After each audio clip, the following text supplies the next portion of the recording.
All right. I think it's story time. I said it's story time. Where you at? Come on. Come on. There you be. Hey, everybody. Good morning, good evening, good day that ends in Y. How's it going? Hope everyone had a nice weekend. Hope everyone did well. Hope everyone had some good sleep or some good food or some good game time. Whatever it might be, I hope you're doing well. I'm nice to see you all. We're gonna play a new game. This is Esoterric Ebb. Game came out, I want to say like 2 or 3 weeks ago. It was at the Next Fest. It was part of a Next Fest for Steam. It looked interesting. I definitely liked the vibe it was putting off, and I wanted to try it. I love that the cloud overwrites the thing. Okay, that's interesting. That's interesting. But yeah, this is Esoterric Ebb. We'll pick it up in a minute. But yeah, I hope everyone's doing well. So yeah, last night, a rare Sunday stream. I think I don't really stream that on Sunday for a reason, mostly because it's a work night, and I tend to want to just hang out with my friends and just have some like time to decompress. But it was nice to like do something, kind of mix it up a little bit. Wool and her friends, we hung out with them for a little bit. I had a great time. I'm glad that Wool also enjoyed herself. I'm hopeful that will be more opportunity for us to game in the future. I'm sure we'll be able to figure it out, but it was a nice time. Don't know how I got to the top. I'm still kind of a little confused by that. Mostly because my ability to be man, that guitar riff. Mostly my ability to be a cursed artifact remains undefeated, it seems. Although it felt like a couple people were kind of throwing. Like I felt for sure like, oh man, am I gonna die? No, they're being a little cheeky. They're being a little cheeky buggers, but they were fun. It was nice to meet everybody. Nugget and Poltergeist were fun. A shame about Flame and Simba, but you know, it happens. And Wool, as always, was a delight. I had no doubts about Wool. She is a delight. But yeah. And then after that, woke up early. I went to bed late. I woke up at my usual time, so lost about an hour or so of sleep. Got up, skipped the gym today. I'm gonna go tomorrow. And then I'm on what's called Jedi duty, and unfortunately they don't give me a lightsaber, but essentially I'm there to help people with like all of their problems for the week. It's basically my team's way of being like, listen, we got a lot of shit to do. And we don't have enough hands, so we're gonna designate somebody to handle everybody else's problems while the rest of us focus on our work. It's kind of a way to just be the on-call person. We call it Jedi. I wish I could wear a robe. I wish they taught me how to use the Force. None of this stuff. No benefits whatsoever. I tell you, it's a raw deal, that one is. But I did feel a few interesting questions today. I'm looking to see if I can do some work around that. The thing about Jedi is they expect people to be like, yeah, your work's kind of like on pause for the week because you kind of have to like focus on other people's problems. OPP, you know me. My name's Merc. Hi everybody. Speaking of everybody. I just wanted to give a quick shout out. Thanks to OniVT, Ellie Barmo, Wakey for the follows last night. Also, thank you for the raid, Wakey. And Wool, as always, thank you for the shout out. And now to today, Shizu. Good morning, Shizu. And good morning, Lenarl. Thank you for the boats. I hope you guys enjoy it. It's good to see you. All right. I think with that, we're kind of caught up for now.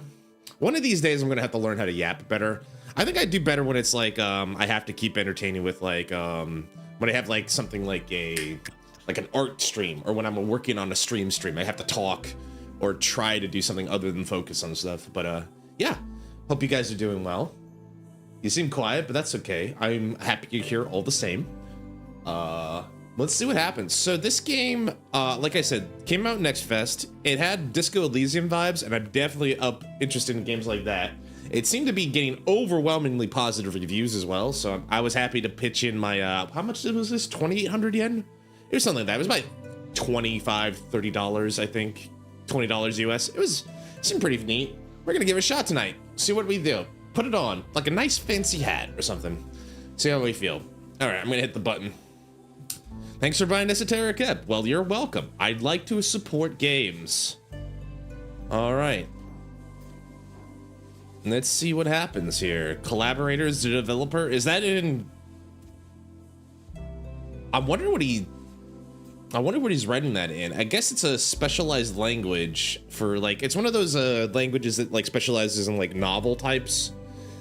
I can't remember the name of it, but I've seen those kind of programming languages before. They're specialized in like specific, like if you click this chapter, then this event happens and this unlocks this event down the line or something like that. It's meant to be like human readable. It's one of those languages that's meant to be more human friendly without you having to know like code syntax or anything like that. All right, I hope it's not too loud or quiet, guys. Hope you guys can hear everything. Let's try a new game. Ooh, we roll our character. Oh, we're gonna have to listen to that. Background focus, punching bag. All right. We're gonna definitely read all of this, but let's see here. Every shepherd knows the song. It bellows up the river. Earth lives in that sliver of land. Torner's lament. Strength measures your natural body prowess. The strength for meaning. Search for meaning is as vital as the struggle towards complete competency.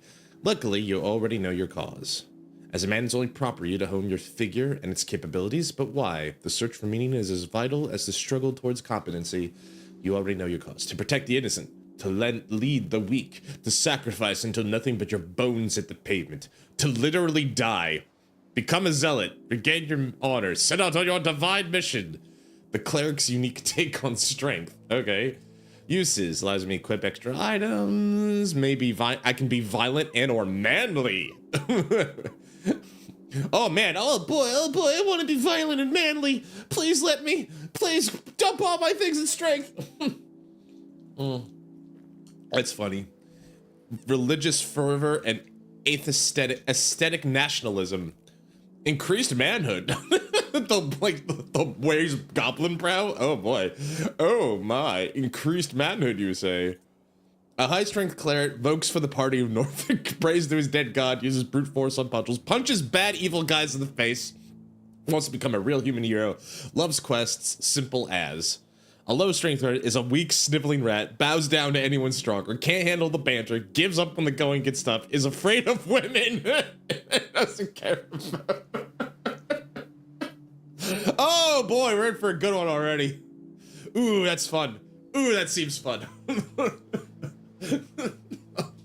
Well, I definitely don't want to be afraid of women, but so I'm just gonna dump all my stuff in strength. All right. It's imperative to simply explain to these people that they have the right to choose. Belief in oneself is just. Wealth is built from within. Mariotic Moonwatch sights beyond reeds. Dexterity matches natural reactivity, balance poise, the haste with which you express a witty remark or notice a nervous glance, and of course your ability to gracefully avoid the consequences of your actions. It's all about risk versus reward. It's that feeling of self-preservation. Oh, definitely. We'll take a look at you mean the pre-builds? We can definitely look at that for sure. Don't worry, Lennar. We'll go over all of it. It's all about risk versus reward. It's that feeling of self-preservation when everything falls apart around you. To grab as much as you can while the grabbing's good. To progress towards a new future full of freedom! So those who look out for themselves can prosper and survive. I promise you, no one else will. It's with enough dexterity, you can steal anything. Anything. Even a young maiden's heart. Even a young maiden's heart. Pick locks, sneak and dodge traps, and roll initiative and react quickly as a dashing rogue. Become rich as a Republican revolutionary. Just run away, dummy. Well put, Goblin Face. Well put. Hello, Dreamer. Welcome in, and thank you for the boat. Appreciate it. Hope you're doing well. A high dexterity cleric votes for the Revolutionary Free Striders, collects piles of shiny coins, acts first in every encounter, avoids trouble before it brews, always has a ready reply, looks out for himself, takes big risks, and wins every time. A low dexterity cleric takes big risks and fails every time, doesn't notice anything in time, stumbles over his own feet, drops the ball figuratively and literally, is slow, mentally and physically, is dirt poor. Very embarrassing. Oh, darn it. I don't want to be poor. I want to be a poor. Oh, hold on, no. I think I hit, oh, I can add a proficiency. Got it. That's like a natural, like, plus. Oh, okay. I see. It's a +2. So, like, oh, it works like D&D. Like, you have a proficiency. Got it. Got it. All right, so Constitution. Always listen to your hungry stomach. The Hedonists, a blind manifesto. Constitution measures your natural stamina, mental and physical. Okay, yeah. The world is harsh and unforgiving. It will beat you to a pulp with words and sticks. So listen to your gut, the instinct that kicks in when you're standing in the pit. It is the voice that speaks nothing but bodily truth. Every choice you make, every emotion you accumulate can be traced back to the lower half of that stomach of yours. Follow it. Retain the mortality of fleshy logic. Simple, easy, truthful. It's needed for hit points, as you do. Control your own body and its esoteric connection. Your political party polled 2% last week, and you don't care. Pain is good for you. Your political party polled 2%, and you don't care. A high constitution cleric keeps forgetting there's an election. Focuses on the good things in life. Is tougher than entropy. Keeps his neuroticism in check. I do? I mean, I don't have a high constitution. Talks with the spirits in the walls. They're friendly, you know, sometimes they give good advice. Listens to his gut. Is already dead. A low constitution cleric will die. Panics over everything. Listens to his gut and is wrong. Has no control over his bodily functions. Can't handle the pain. Has no connection with walls. Well, that sucks. I want a connection. Wisdom. A glorious design. Let those who learn lead, through merit of ability and nothing else. Lord Phileas Prax, Autobiography Prax. Intelligence measure busy to recall, store, and process information. It's your logical receptacle and calculator. It is only proper for you to hone this pulsating mass within your skull. But why? Simple, pure, unadulterated ego! Knowledge rules the world, so too shall you one day lead the weak. Bring your genius to the masses. If they do not bow, they do not deserve you. You know everything about the past, therefore it is only rational. You will truly know the future as well. Enlighten the ignorant masses. And higher intelligence lets you prepare more spells, think, plan, and execute an actual plan. Oh, that's very important. It's like, you know, these clerics on strength and dexterity, they think they have plans. I have an actual plan. Complete the magocratic return and vote for yourself. Be a genius without peers. High intelligence cleric votes for the best wizard. Hey, that's me. Despises and envies the gods. Solves every mystery with ease. Masters arcane magic. Spouts historical facts for hours. Is dismissive towards those lesser and knows everything. A low intelligence cleric knows nothing. Is both ignorant and confident. Oh no. I love how they add, oh no. Makes up tidbits to seem smart. Is barely sentient. Cannot intentionally solve mysteries. Is an idiot. Duh. Alright. Wisdom. The large crumble at behind the heavy forms. The mystical falter at their crucial point. The small rise to the occasion. Half-Weed's poem. Wisdom measures your awareness, intuition, and ability to understand the world around you. To feel it, you may not know why. You may not know why, but meeting the gaze of another grants you an empathetic bond with her wants and fears, her dreams and hopes. You can read people, for good or bad, and pick up details others would pass by. It is your belief in the heart of all folk to give and share what you have and be completely and utterly selfless. It is the only true road to redemptions. Gods only know how hard you try. Higher wisdom lets you empower spells. Empowering versus learning higher level. I'm going to be curious what that means. Be kind and see the good in all folk. Egalitarian hope of the agrarian working class. I'm a socialist if I'm a high wisdom? There are no big bad evil guys. Only big bad evil systems. Use the roll. High wisdom votes for the Asgalian Workers' Party. Hates nothing except hierarchies. Embraces his feminine side. Follows his bleeding heart. Masters primal magic. Reads body language like a champ and notices all details. A low wisdom cleric is an oblivious fool. Misreads cues all the time. Does not think about the lower class. Does not get people. Fails at spotting traps. Is not aware of where he is. Like, what's going on here? I'm so confused. There's like this. Like it just. I literally can't scroll it down. It just does that on purpose. That's cool. And last, but certainly not least, the Riz.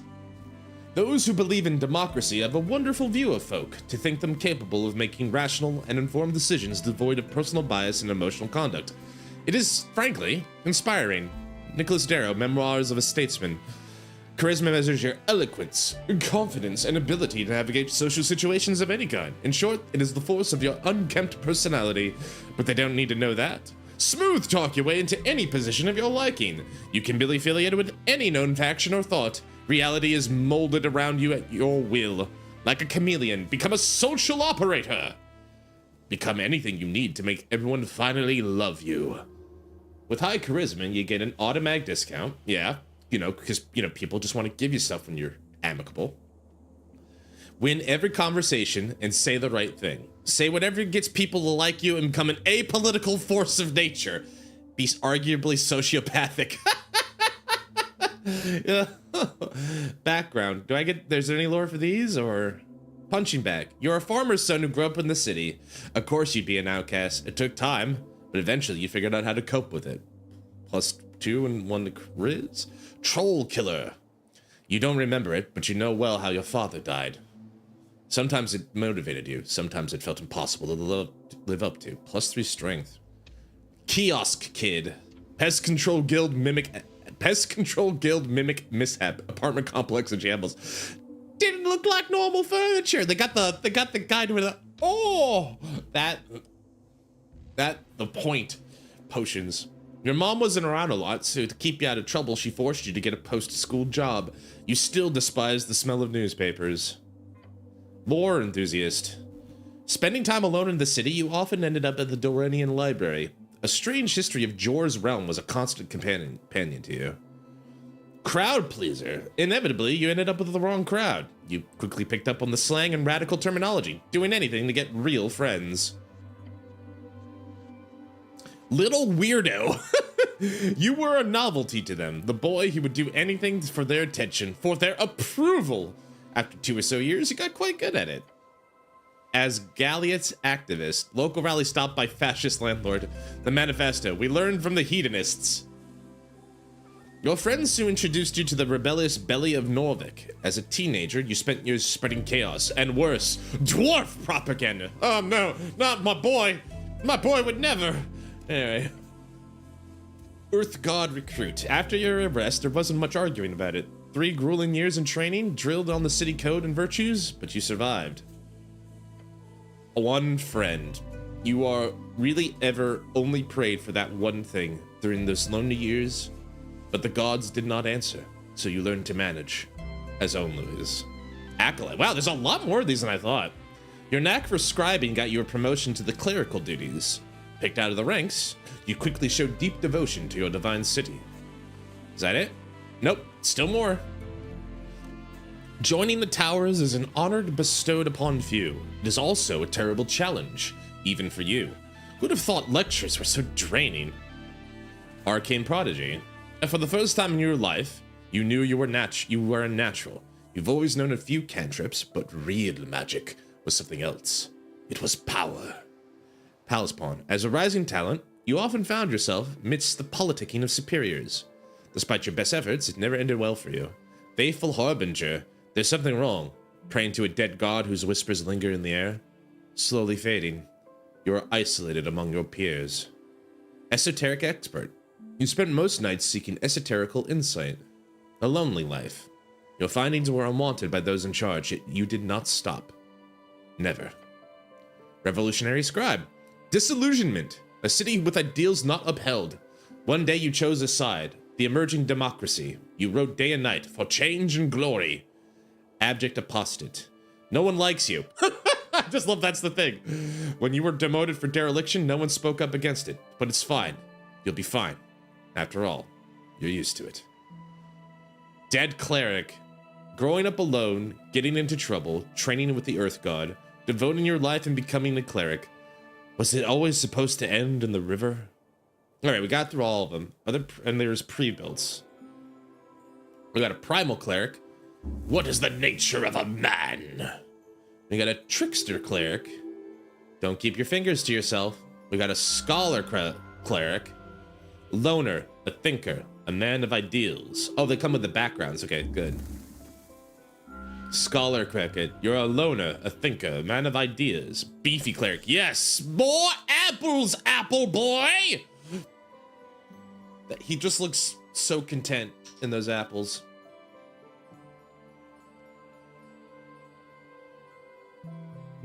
And And then the unstable cleric, they should bow before your ego.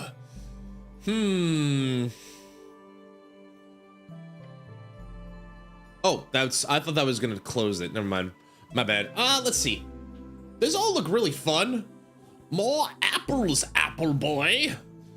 So normally with these kind of games, I like to be talky because I feel like talky gives me more options. So being talky would be great. Let's see. Out of the backgrounds they had, I liked the wisdom thing. I kind of like that one. We'll do that. I want charisma. Charisma's fine. I want wisdom to be my proficiency.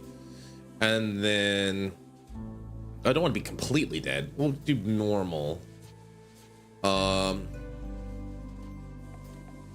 Is there a point buy system? Doesn't look like it. It feels like it's the same no matter what.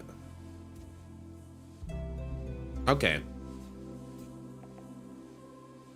Let's do this. Okay, I like to do this. I'm gonna take a dump stat, I think. So the question is, what do I want to be the dump stat?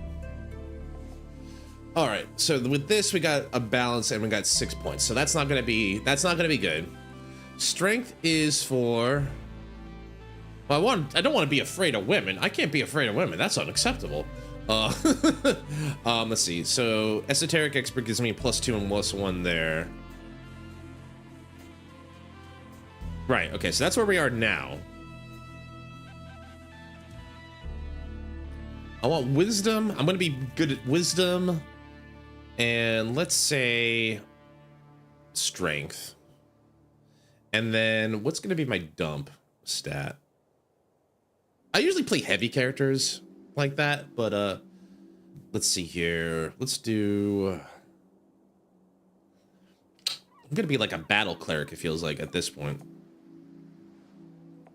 I wonder if there's items in this game too.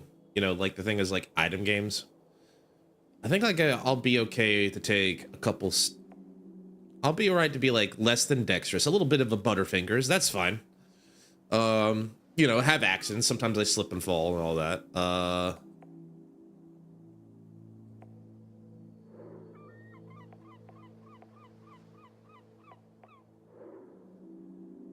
Do I want to do this?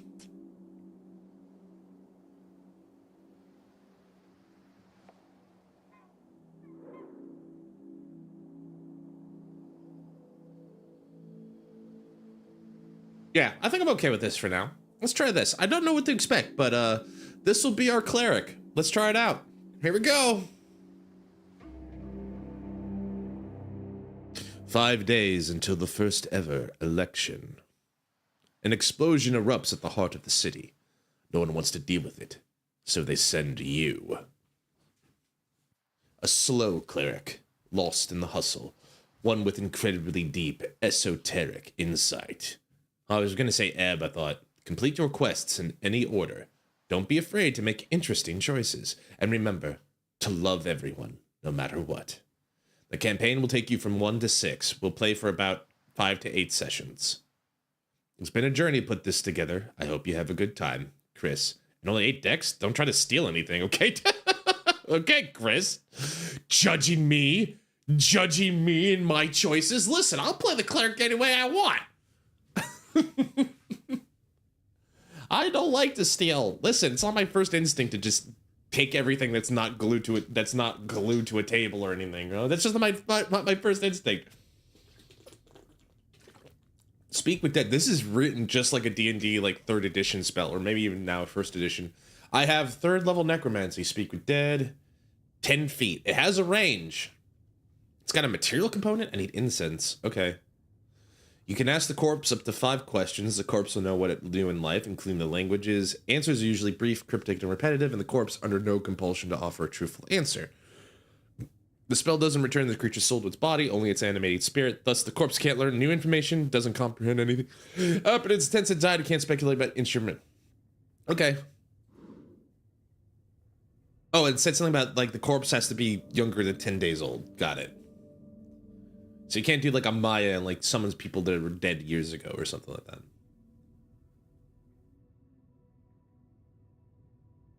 It's a single drop. Am I doing something here, or? Oh, here we go. Truth and nothing else, a voice declares. What is your name? Success. Ron. Your name is Ron. Ron? That doesn't sound right. Of course not. For you are the cleric! Can I hit space? I can. Please stop yelling all the time. What is your quest?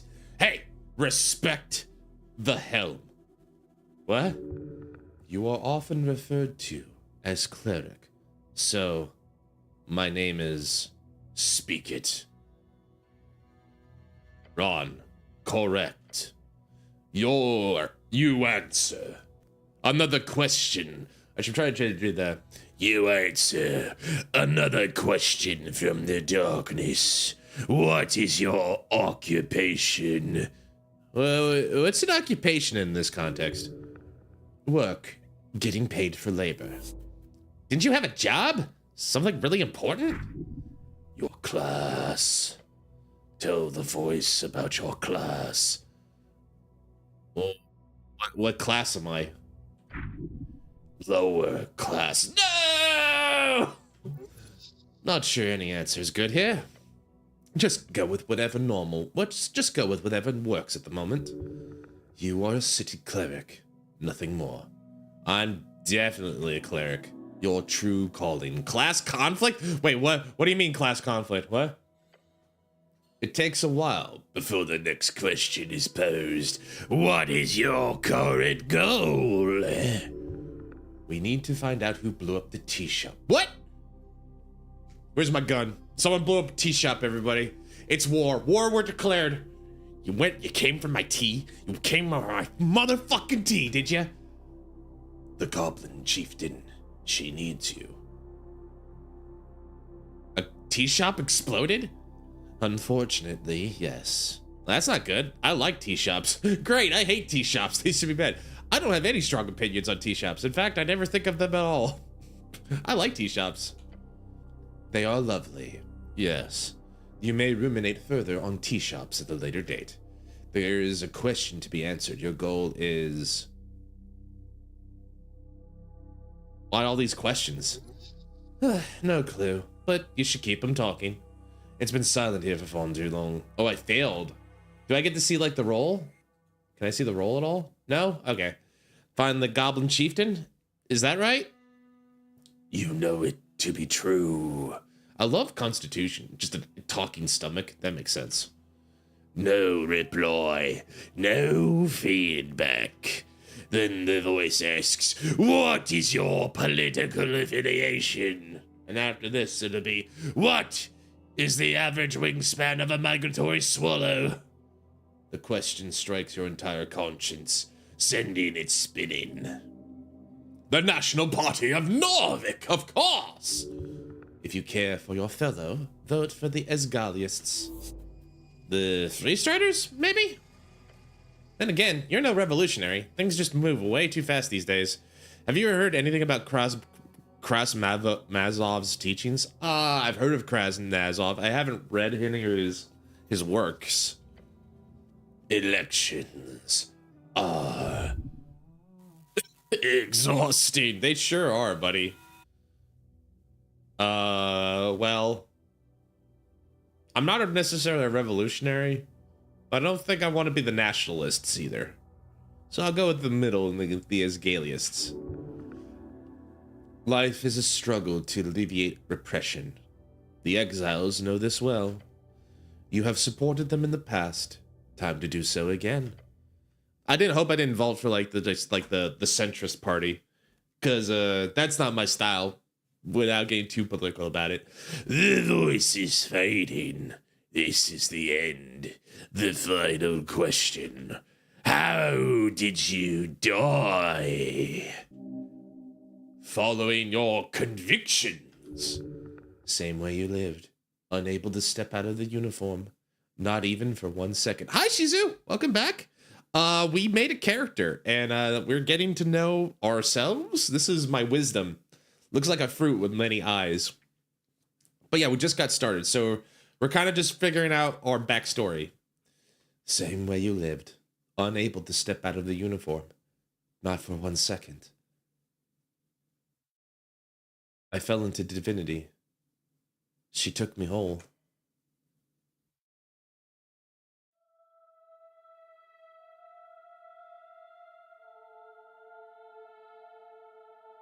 A game by Christopher Bodegord.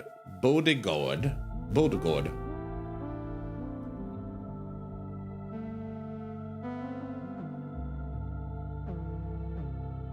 Published by Raw Fury.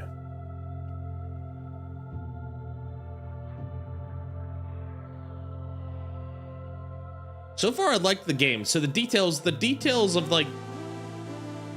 My bad. Oscar Westberg did the illustrations. Is that maybe like the art style or just more like the concept art? I wonder. Either way. Oh, there we go. Olaf Adagio, Paulina Warren, Olva Wiersenholm.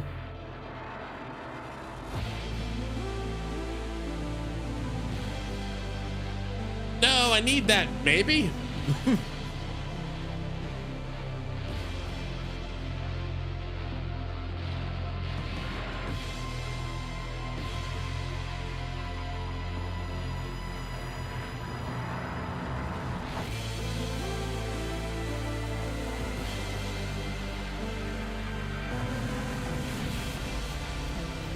All right.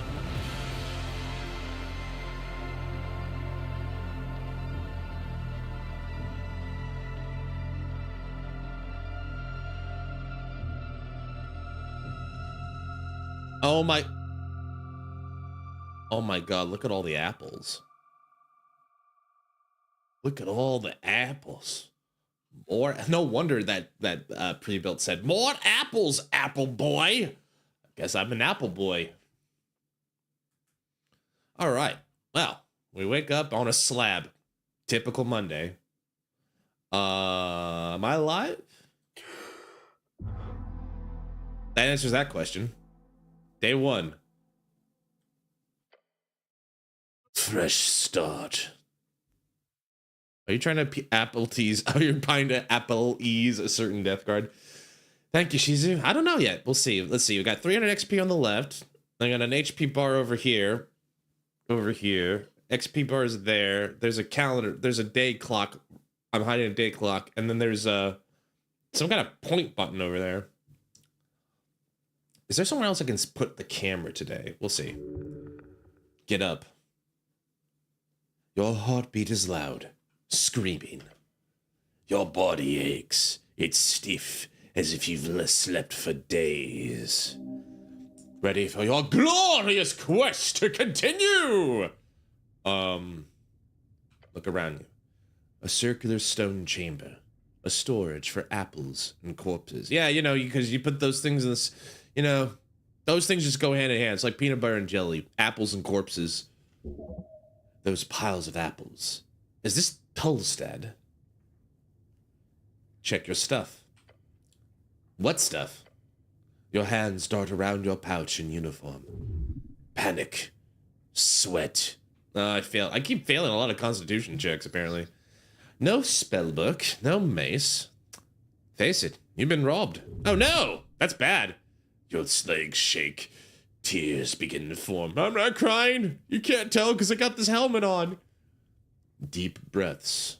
Your belongings are surely here somewhere. Wait, what's this about a quest? Oh, yes, a quest! You're on a quest to save the city. Interact with the highlighted words to receive a glossary entry. Okay.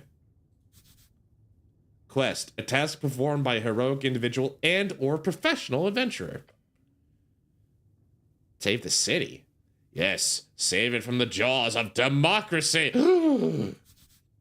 Democracy, said to originate from old, early, arcane-era civilizations in Old Dominion. It is the rule of majority. Those with suffrage may vote to enable the preferred government. A truly messy and ineffective process. Damn! Damn! What's Old Dominion? Old Dominion, term for Diminor. often used to refer to the band before it was renamed to Reeds during the end of the Coast War capitulation agreements. Some say it with sarcasm, some say it with pride, others say it with fear. The coast, also known as Jaws Realm, it is a strip of land divided into 8 bands. The further inland you go, the closer you get to the infinite wastes. It is theorized to be a ring, or a half-sphere, due to the bend of the horizon. Bands? Band. An esoteric divide splits the circular coast of Yore into 8 geographic areas, commonly known as bands. Each band has unique esoteric and natural traits, and stretches from the coast to the infinite wastes. Esoteric, the magic of Jor and his strings. The coast is infused with it. Jor. Jor, the name of our realm, also the name of the legendary wizard who created it. He died during the closing at the end of the game. I'm just keep going until it tells me to stop. Wizard, a book-learned arcane spellcaster, typically plays Jor's strings by memorizing and executing esoteric rituals and chants. Wait, do wizards work in this game like Loom? Where, like, you gotta play certain music notes to, like, cast specific spells? Are we Loom wizards? That sounds kind of cool, to be honest. Arcane, one of the 3 pillars of magic, it is represented by the forces that make up all esoteric events. Those who play Jor's strings tap into these powers, programming the laws of the existence around their whims. Jor's strings, the ley lines of esoteric power that hold the realm together. Alright, do I remember everything? I mean, I just got a huge amount of lore, but that's kind of cool. I'm glad it just lets me go on and on and on and on and on and on and on. That's neat. Do I remember everything? Yes. Everything is off, but your memory is intact. The tea shop. Yep, the tea shop that blew up. It'll be a tough one. Might take days. A job? So to be clear, I need to... Wait, how much time do I have? Until the election. Duh. Which is in 5 days. The Patriarch was very clear. Handle the tea shop before election day. Patriarch, top clerical rank in Nordic. Different from Lord Patriarch, which is the traditional administrative leader of the city. Only about a dozen men currently hold the rank. They manage a section of clerics each at the towers. Cleric, servant of God, deeply devoted and spiritually connected. Typically a divine spellcaster given power through their deity. Divine, one of the 3 pillars of magic. It is represented by the sacred, the faith of all folk, their souls, and is granted by gods who once walked among us. You must honor this request and complete this quest! Time only advances when you make new choices and dialogues. Okay, so I can't, like, I could go the loop, but it's not going to do anything. That's why it's not highlighted anymore. Just a job? So I've done this before. You haven't, really. Your previous experience lies more in some basic Earth Guard militia service, as well as a few years at the towers.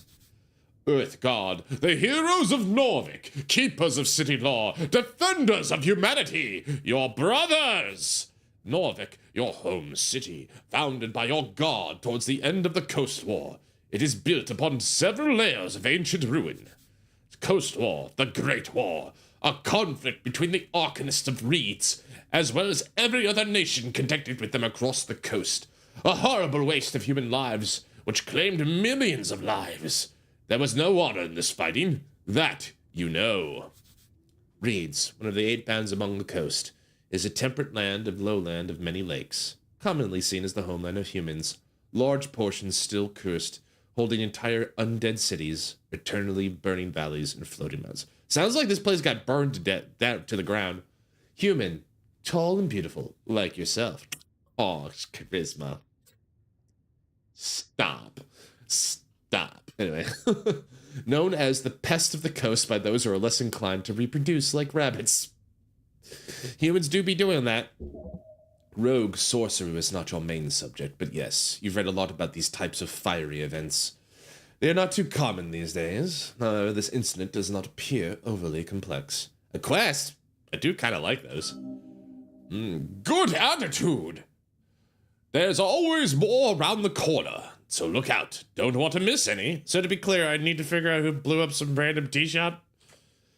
More or less. But you got like 5 days to do it, so no stress. There's that feeling again. The feeling that you're about to enter a path from which there is no way back. No way back? That doesn't sound good. Good or bad, you won't know until you reach the end. That's not very ominous. You feel dizzy. Ooh. I just lost 3 HP from a thought. The weight of the Earth Guard uniform. A dull pain takes hold. Your body aches. Its contents rotting. You must consume an apple. Now! If your stats are high or low enough, chimes will appear in your mind. They suggest, inform, and offer unique paths. Trust them at your own risk. Uh-huh. Okay. Thank you, voices in my head. I gotta go eat an apple. Oh, look, an apple. Alright, so I can, like, move around. Behold, a divine shrine covered in apples. The runes of your senses fill your senses as you approach. Earth, your god. The color is faded. This monument is hollow, void of all life and divinity. And worst, it's covered in rotten apples. Sacred shrine left in this state? It's an insult to Earth and all its people. Can I pray here? To what, exactly? To Earth, of course! There are many gods listening to our prayers. Always. Excuse me.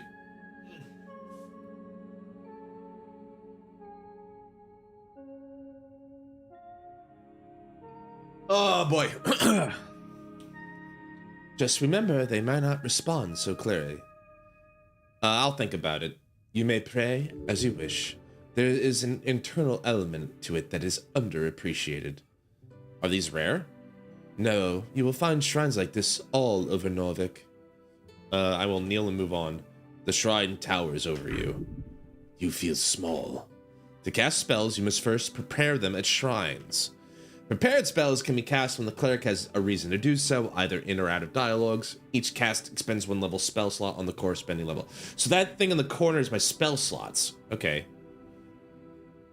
I need some apples. It does not take long for you to reach some of the nasty apples away from the front of the shrine. A small improvement, but big in the heart. Wait, can't I heal here through, like, divine assurance or something? Not precisely. The gods do not usually grant divine interventions for minor injuries. Do you think they care? If you want healing, you have to do it yourself. With the power channeled through Earth? Yes. Ah, come on, is it really channeled? The guy's dead, faded, gone. You're most likely simply handing some esoteric leftovers smudged on the strings. Of course you can heal here, but only if you pray hard enough. Well, it seems like it's a good one. I can't tell if green means it's good or DC's -3. Oh, I made it easier for me. I'll try para healing. And I failed miserably. I think, yeah, this is definitely got like Elysium things for me. You focus your mind on Earth's symbol, his red eye. You recite a few words of remembrance before you sense the channeled strings around the shrine. They converge upon you. Mend you. Well, that's something. Sure is. But you sense there's something you've missed. What were those words? The ones you learned at the Towers? The Towers, the home base of the Order of Arcane Clerics of Norvik, also known as OACN. OACN. Nobody calls it that. Alright, let's try preparing some spells. I got Cure Wounds. Is that the only one I know? I guess so. To the right, you may list all your available spells. In order to cast spells, you need to prepare them by approaching shrines, which are scattered. For each spell you wish to prepare, fill its empty slot to the right. You may only prepare a spell if you have a spell slot of the corresponding level available. To the bottom left, you may reveal your current spell slots. Okay, okay. Does this let me know what it does? Okay. Evocation. Oh, wow, it's really D&D. The creature you touch regains a number of hit points equal to 1d8 plus your own wisdom ability. The spell has no effect on the undead or constructs. All right. I have prepared a spell. Can I check my inventory? I've got nothing but my helmet. And yeah, that's about it. Clericals, trinkets, helmets, weaponry, literature. Okay.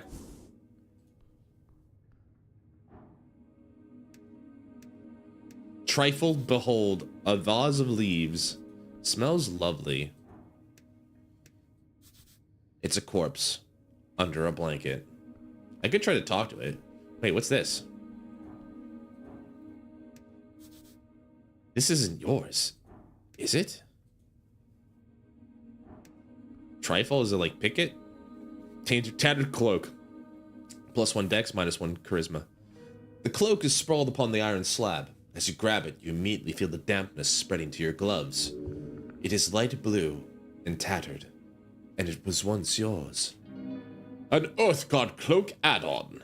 It has been ripped to shreds at the base, but you still could use it. Please don't. This thing is disgusting. Bring out the water. The filthy liquid falls to the floor of the stony chamber. It smells of salt water. It is still quite wet. Should I wear this? No? I'll think about it. You reach for a fancy red pouch of holding. The cloak easily slips inside into the extra-dimensional space with a satisfying slurp. Man, gods, I can fit so many items in this thing. I really love my pouch of holding. Gods, I can fit so many items in this thing. Yes, you are very lucky. These are like 1,000,000 crowns on the market. Crowns. The Norvikian crown. The main coinage of Norvik. Norvikian crown, the official currency of Norvik, suffered heavy inflation during the years after Earth's passing. A meal is somewhere between 5 to 20 crowns. A cheap month's rent is 100 crowns. A spell book is 50 crowns. An average salary outside the city is up to 300. Average salary inside the city is up to 500. This kind of magic item can go upwards of 10,000 crowns. I got something that fancy?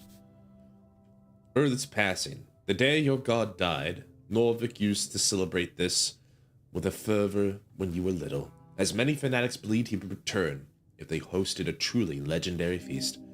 Of course, you truly don't own this pouch of holding. It is property of the state, treated as such. Right. Equipping items template. Yeah, it's definitely got that Elysium vibe to it. Is this one a good apple or a bad apple? Ooh, it's a garden apple. It looks crisp. It looks fresh. It gives me another HP. Consume. Yay. All right. We have 7 HP. What's this? A very important piece of paper. Voting card. -1 intelligence. Okay. All right. Divine scripture, where it does not belong. A shield of faith. That's a spell. Oh. I gotta prepare it. A shimmering field appears and surrounds you, protecting you from damage for the duration. Any loss of hit points is reduced by 1. It's for casting time. Up to 1 hour. Okay. It's a concentration spell. So it can be susceptible to being blocked or something. Can't trifle. A pile of apples. A great mountain of apples. It sure is. Okay. So we talk to this fella. Hello. It's a zombie. All right. You approach a shambling man by the apple pile. He does not acknowledge your presence. Greetings, citizen. Glancing under his hood, you catch a blank expression upon a dried face. What is your name, sir? He does not even turn to look at you. Why is this man not listening to me? His glassy dark eyes just stare forward into nothing. This is a reanimated corpse. Sir, are you a member of the undead party? He does not respond. Not even a groan. How disappointing. What's he doing? The zombie is attempting to clear a path through the apple pile. He probably has been at it for a long time. I found this voting card over there. Is it yours? The zombie does not even grunt in your direction. He just keeps working, slowly. You grip the voting card firmly in your gloved hand. It is indeed yours. Keep it safe. You're very rude. Did you know that? I'm thinking of voting for the Nationalists. They got a good plan for the future of the city. The Free Strider Revolution will be good for this city, I think, don't you? We need to establish an Asgalist government. It is the only way for us average peasants to not fall back into the oppression of feudalism, or worse, megrocracy. Man. Viva la revolution, or, you know, down with the rich. A government with heart. You have become an Asgaliast, gaining 10 XP for choosing this political stance 2 times. Oh. Oh, interesting. Oh wait, I'm still going? The social democratic model of dwarves is ingenious. Just balanced enough to work with our human dwarven majority populace. A true working class revolution is needed. Cooperative ownership of the guilds is the first step. Just like the earth established with Norvikian convicted agriculture. Collectivized agriculture. As long as we don't collapse like the original Asgalian Undercoast state did, or the Vizca kingdoms, or the 3 wings of Divinity Torum, or the not Mercode communist again. No! My friends trying to pull me back from being a communist.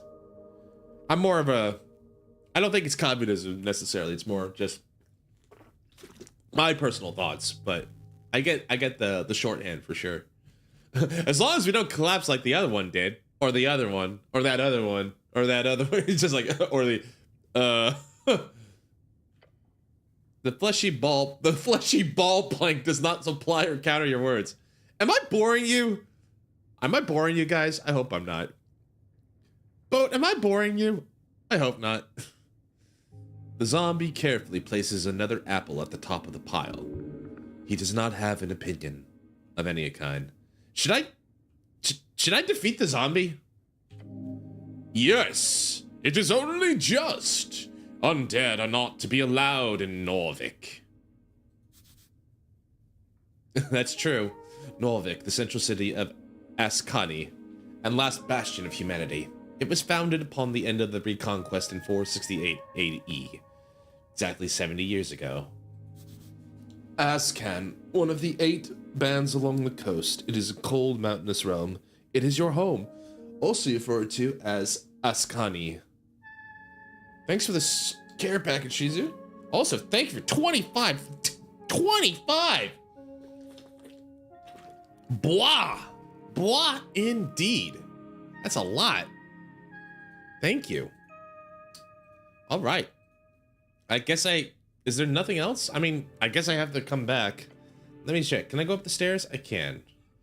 There also seems to be a lot of stuff behind this fellow. Do I have to get around him? Oh, I can do Waz too. Waz works. How do I move the camera? Is there a way to move the camera? Probably doesn't look like it. Oh.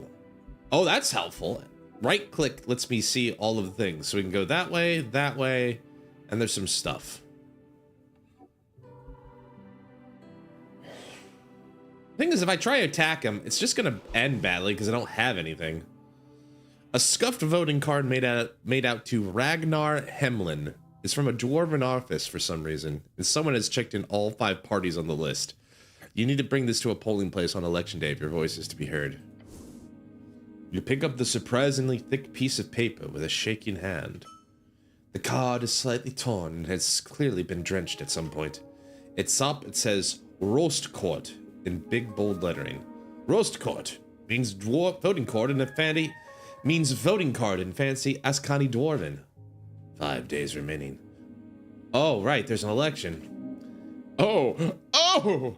It was nice not to think about it for once. My gut does not like elections. I've never had one of those before. Neat.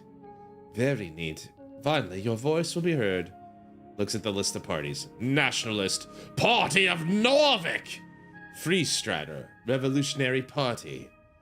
Asgaliast Workers' Party. Agrarian Rural Party. Those who live off the earth, simple farmers, people of the land, the common clay of the Ascani fields. Their political movement has mostly been swallowed by the Asgaliasts. Asgalist, the workers who built this city, want to rule it. Seems only just. Their vision is of a fair and even society. Oh no, Lenarl! Oh, that sucks, buddy. I'm sorry. Where those who live underneath rise up to show their worth. After all, why can't we share? Arcanist, party of magic. And finally, the last box doesn't say anything. This is where you can input whatever you want, or simply leave it in a null vault.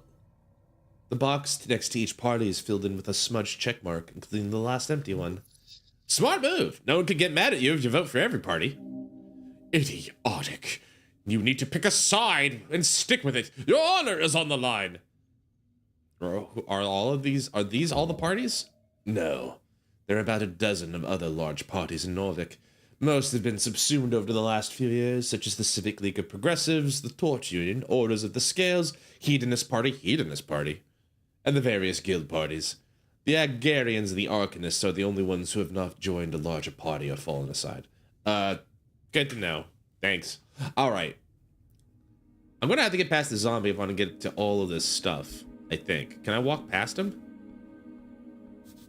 This guy just won't move. Yep, alright. So we gotta either go through him or I go upstairs.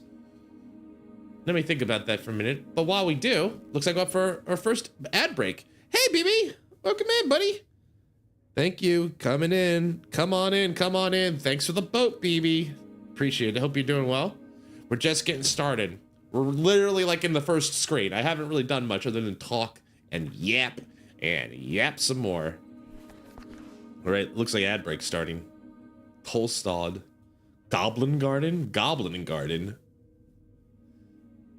City quests. Wow, okay. Are these all the things I've picked up? Oh, these are all the things I've picked up. Intelligence, Constitution. It's a glossary thing. Oh, so I can come back to this anytime? That's neat. Politics. It's keeping track of a lot of different stats. That's neat. Cool. I'm very curious to see how this goes. Doing well. Got some tea before class. How about you? I'm doing well. Today was I'm on Jedi duty at work, so I've been kind of just doing that. Let me check up here real quick. Ancient architecture, a spiral staircase. In order to cast spells. Okay. Oh. Viskin's Lair, Upper Tolstad. Okay. Neat. Can I go back down? I can. All right. All right. I think I can only put this off for so much, boat, but let me try this. Gauge. The zombie does not look at you. Unfortunately, I think I'm gonna have to tag the zombo. Yes! Deal with this foul creature! Encounters are turn-based conflicts, where each participant takes a turn in rolling dice and taking actions. During your turn, you're able to perform one dice action, as well as cast one spell of your choosing. This order is determined by an initiative. Yes, I've played D&D, but thank you. Don't let the Shamblick get the jump on you now. I roll initiative. I got the jump on me. Right. Huh? Be last in initiative. There's no chief is like, huh? How are you slower than a damn zombie? The slow zombie just stands there. Oh no. He's reacting. It's just taking some time. Your turn. Show him no mercy. The zombie didn't do anything yet. The zombie moved first. Look up, hold it close. Hey, look at this, and quickly try to zip him. Thanks, said John. All right, the zombie didn't do anything yet. Keep your composure. Let's wait and see. Let's see how this plays out. You take a deep breath. Staring at the zombie's every move, you stay put. The zombie is hostile. His neck snaps around. The withered face now facing yours. The zombie bites down on you hard. He got max damage! It hurts. Even through the armor. Okay, this zombie's off the hook. You didn't really do anything to piss him off, did you? This undead abomination must be apprehended before he causes damage to innocents. Does that include you? Yes! You should probably try to de-escalate. Just a tip. Get his arm! Switch gears. Try to manipulate him. 2 DC. If I fail this, I'm in trouble. Yes! This is a hollow animated corpse. He's magically bound to listen to orders, so, try giving him orders? Anything, just try it. I am your master, serve me! The zombie does not seem to respond. Maybe it's just delayed. Don't give up. This ends now! Again, the zombie snaps its mouth at you. This time he latches on hard and he kills me? The final chance. Do not father. You can still take control. Pretend you're his master. Barely! Serve me, abomination! It stares at you. The erratic movements replaced with an ominous stillness. You've got his attention. Now hit it again with an order. I order you to... Well, what do you want him to do? Keep working? You're doing good! The creature immediately lowers its head and turns back to the pile of apples. Ah, sweet, that was easy. Maybe, ask for something as well, remember me?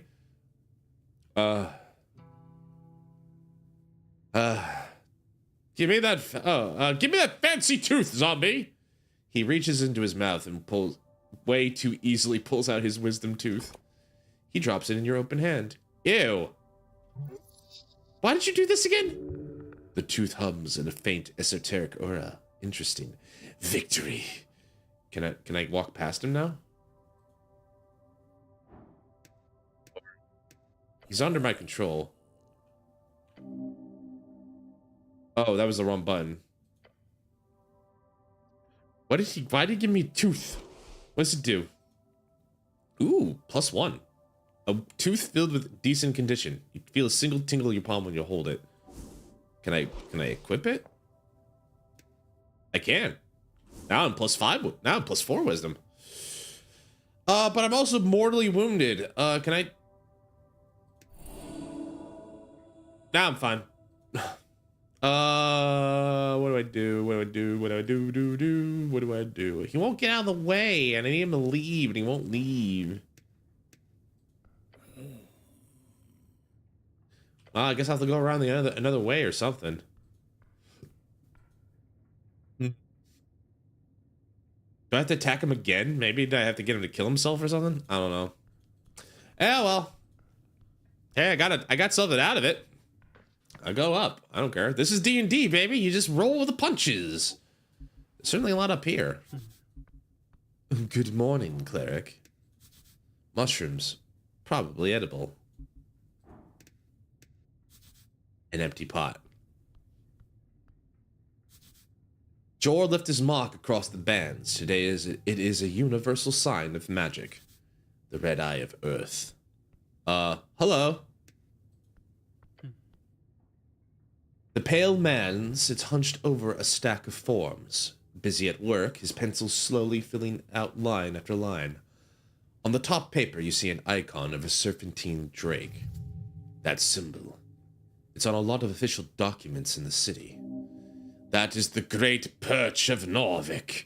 Hi, Ashby. Welcome in. Great Perch, the drake-like sea creature found along River Torna. Earth was known to tame these creatures, and eventually the Great Perch became the symbol of this great city. The River Torna, second longest documented river among the coast, splitting the band of Ascani in half. Up and about, are we? Welcome in, Ashby, women. And thanks for the boat, by the way, baby. I think I said that already, but you're getting thanked twice, because I'm not paying attention. All right, good to see everybody coming in tonight. Bryce, I see a new game. It's been interesting. We just literally got started. I literally spent the first, like, 30 to 45 minutes just kind of yapping and seeing all the cool dialogue. I think that, do you see that little kobold? That little guy's got a bow pointed right at me. Anyway, let's start this guy. Up and about, are we? Wonderful. Thanks for the boat, Ashby. I'm Viskin, local entrepreneur and proprietor of this lich house. It appears you don't really belong here, but if there's anything I can do, cleric, just let me know. He smiles at you. Yet his eyes say something else. Look around the room. Dimly lit and damp, a musky stench lingering in the air. You see books and flasks, and stone altars around the circular chamber. There are several corpses present. Did you save my life? He puts down his pen. Your life is your own. You owe me nothing. However, I am afraid to say you've been through quite the turmoil, cleric. Tell me everything. Of course. It must be confusing. To tell you the truth, some fishermen brought you here last night.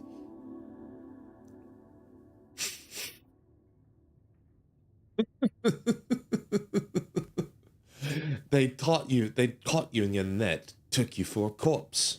Not that I blame them, you weren't exactly in prime condition. Fair. You quite literally live in this filthy uniform. No wonder they thought you were dead. How did I end up in a river? Not a river, the river!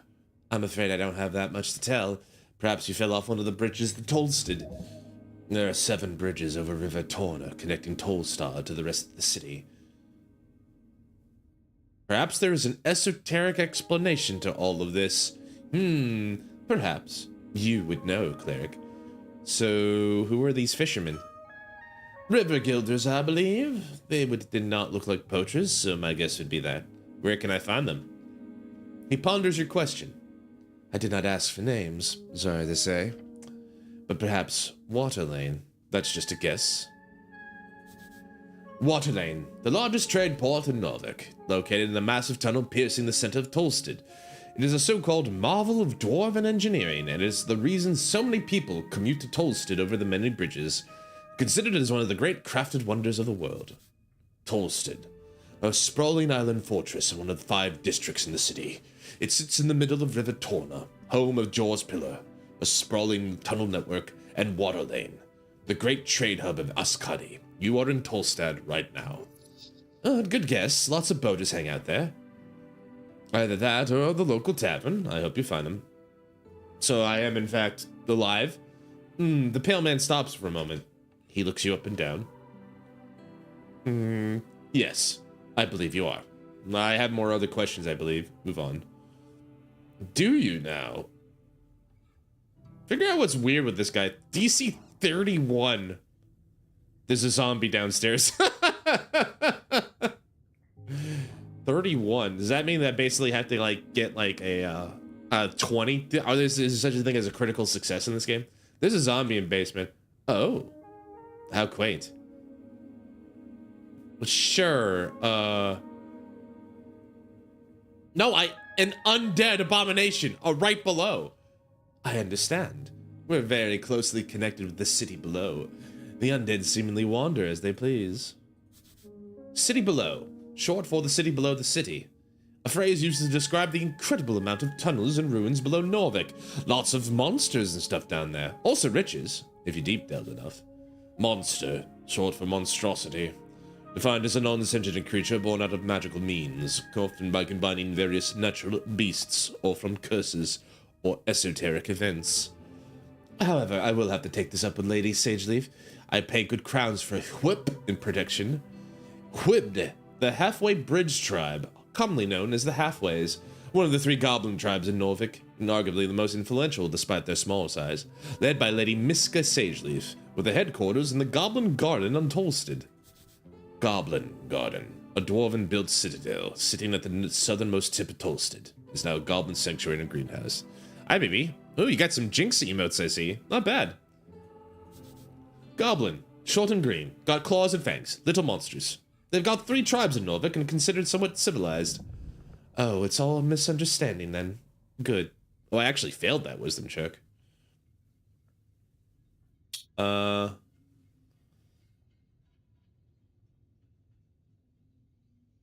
He said, okay. It kept moving apples down. You don't seem very alarmed by this. A stray undead creature here will cause no trouble here. He gives you a rare smile and turns to the kobold and says, Isn't that right, Ost? Yes, master. Wait, no, wait. Why is that one underlined? Interesting. It kept moving apples down there. Oh, the apples. Fascinating behavior. He does not appear very fascinated. Okay, great to have that cleared up. I've got some other questions. Yes, shoot. I'm gonna try this one. Failure. You glare at the pale man who keeps working for his documents for approximately 2 minutes. Eventually, you feel stuck in your thoughts. I don't mean to imply I'm more than an honorable I don't mean to imply I know more than an honorable Uthgard member, my good cleric. However, you must certainly have more important things to do on a day like this. He's correct. Maybe you can get back to this later. Some dice checks are locked on failure and can be attempted again later. These checks are unlocked by long or short rest or by sending shards of yore. But a roll with a very high DC should probably be lowered before attempting again. I wish you luck in your endeavors. I'm gonna go now. Before you do, be sure to collect all your belongings. What belongings? Quite a lot. Your uniform, your cloak, and also a voting card. A peculiar voting card. Every party had been marked on it. I'm assuming it's yours. I'm not sure if it's mine. Maybe. Possibly. I don't know. The pale man ignores your comment. I asked Oost to lay the surviving pages of your spellbook to dry. Over there, he says, and points across the chamber. He then looks at the pocket watch on his desk. That is an esoteric pocket watch. You may have it, cleric. It will surely prove useful to you. Esoteric pocket. An area overtaken by esoteric magic. Exceedingly rare among the coast. The further inland you get, the more common they are, with the infinite wastes being theorized to be filled with nothing but. They're a term for naturally occurring magic caused by the shape and form of Dior's realm, sometimes called wild magic or Dior's discord. Beyond that, you should be good. Did I have any weapons on me? None, I'm afraid. They must be at the bottom of the River Torna. Damn, maybe you'll pick up something new. Ooh, maybe a warhammer? Good. You do not need arms in this city. You need heart. Oh, shut up. A good blade can make anyone speak. Got it. The pale man turns his face towards you and smiles. Unnatural. If only every government employee were as devoted as you, cleric. He gives you a stern inspection. Good luck on your quest. When exploring the city, you may move faster by running. Do so double click or left shift trigger. Time to go. And get my pocket watch. He said this is mine. +1 intelligence. Advantage in esoteric events. What the heck? What the hecky? I have no idea what I just opened, but I'm scared. I'm gonna close it because I don't know what I did. I'm scared. I'm gonna do that. Alright. Cool. This silver-lined timepiece never shows the correct time of day. It is always at least 10 hours out of alignment, no matter how anyone tries to correct it. At a touch, you can feel the faint magic pulsating within. The wielder gains a greater perception of esoteric happenings and occurrences within 200 feet. Neat. Alright. He said there were spell pages. I'm guessing he means that book over there. Is he like... He's a necromancer, right? That's my impression. He's like a necromancer. He thought he got a free body. Your fate one day. Damn. The stone slabs are designed to slide along the iron beams. Interesting. Oh, yeah, it's kind of got like a little divot here. Built for sliding, I guess. Wait. Is that... Trifle. That's my ruined prayer book, apparently. The book is ruined. Most of the pages, while dry now, have been completely drenched. Only a few pages of the soggy, brackenish papyrus pages are readable. They appear to contain some type of undecipherable symbols. Ascari writing. Of the most basic kind. Wait. Oh no. Someone has attempted to dry this to the best of their ability. No, no, no! By Earth. This is your prayer book. So many hours. Wasted. You would have to rebind the whole thing. It is ruined. That'll cost a fortune. A chant book is able to sustain humidity, not underwater excursions. You should have protected Earth's chance more carefully. What a disgrace. You protected his words well enough. The book is still salvageable. That is no excuse. A true man would have done better. A true person would recognize when life is unfair and hold those below him in grace, not contempt. At least a good man would. Wisdom calling out strength. It's like, pussy says what? Strength goes, what? Wisdom's like, thank you. Excuses. Repent by service. Go now. Onward to your quest. Right, I still got a tea shop to save. Or investigate. I forgot. I was busy with apples and zombies and everything else. Tray of old incense. Some incense. Some is still usable. You flip the tome open. There are fine and handwritten letters scattered across the pages. While the symbols appear to be readable, you do not understand the language. De verbis draconum ars occulta. The author's name appears to be Calum de Minori. Right, I need to get my hands on comprehend languages. You do. It's highly annoying that you seem to have lost your memorization. Find a spell scroll. Maybe you could find it somewhere? It is fairly common. Alright. Like, maybe here? An open manual for esoteric geometry. You know this already. Get some incense. So many history books, basic manuals, arcanist histories, novels, the magocrats who ruled pre-Coast War human civilizations, and old Diminor. It is a very minor political party in Norvik. Old Diminor. Today it's called Reeds. They changed the name because, well, the entire band was pretty fucked up after the Coast War. Didn't I already see this? Or is it giving me more stuff? Coast War. A nearly century-spanning conflict between every nation of the Arcane Era. Scholars estimate it claimed more than half of the entire human population. It's said to have begun in 398 AE by the inciting spark of the assassination of the priestess Iona, and it generally agreed to have concluded with the fall of Thazin in 481 AE, 57 years ago. Arcane Era. Fourth rose out of 5 eras, when the Arcanists rose and dominated the entire coast, only to fall when the Coast War crumbled their empires to dust. Era. Modern scholars divide history on Yor into 5 eras. They use canonically important events as starting points for these eras. This was easier when the Arcanists of old Diminor still had common consensus. Not everyone agrees that the so-called post-war era has even begun, let alone what it should be called. The current era is the post-war era, has lasted 27 years. The name was chosen in Reeds. The name is subject to change. Some of them stand out to you as classics. It could be useful to refresh your mind. Read autobiography pracs, read folktales, read collected chants of Norvik. This is an old printed edition of Philly's work, but still old. Probably came from the earliest Norvikian printers. On the first page, a short message is hand-scribbled in the corner. My belief lay in the collected humanity of Norvik. May you remember that from this collection with honor and grace, Philly D. Is this a handwritten message from the second patriarch himself?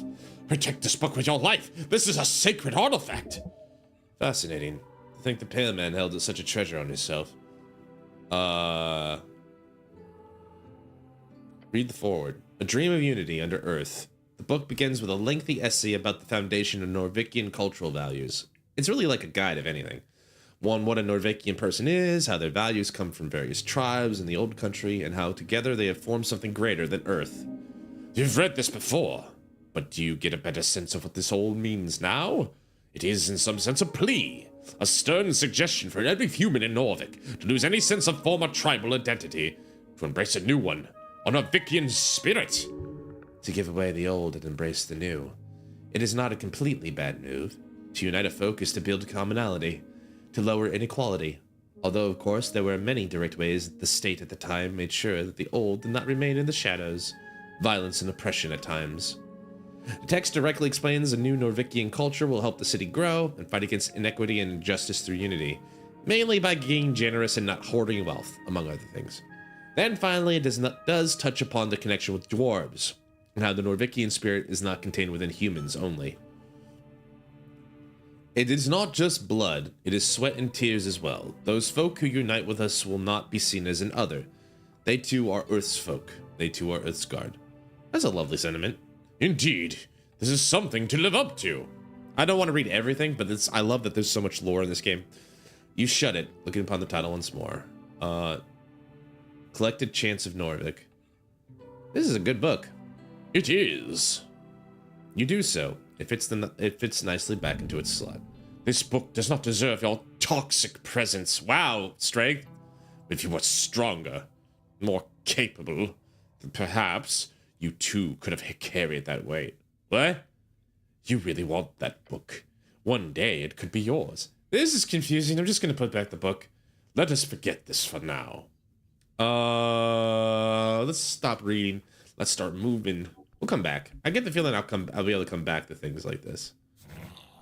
Human cause no trouble. So what is this? I'm a little scared what this is.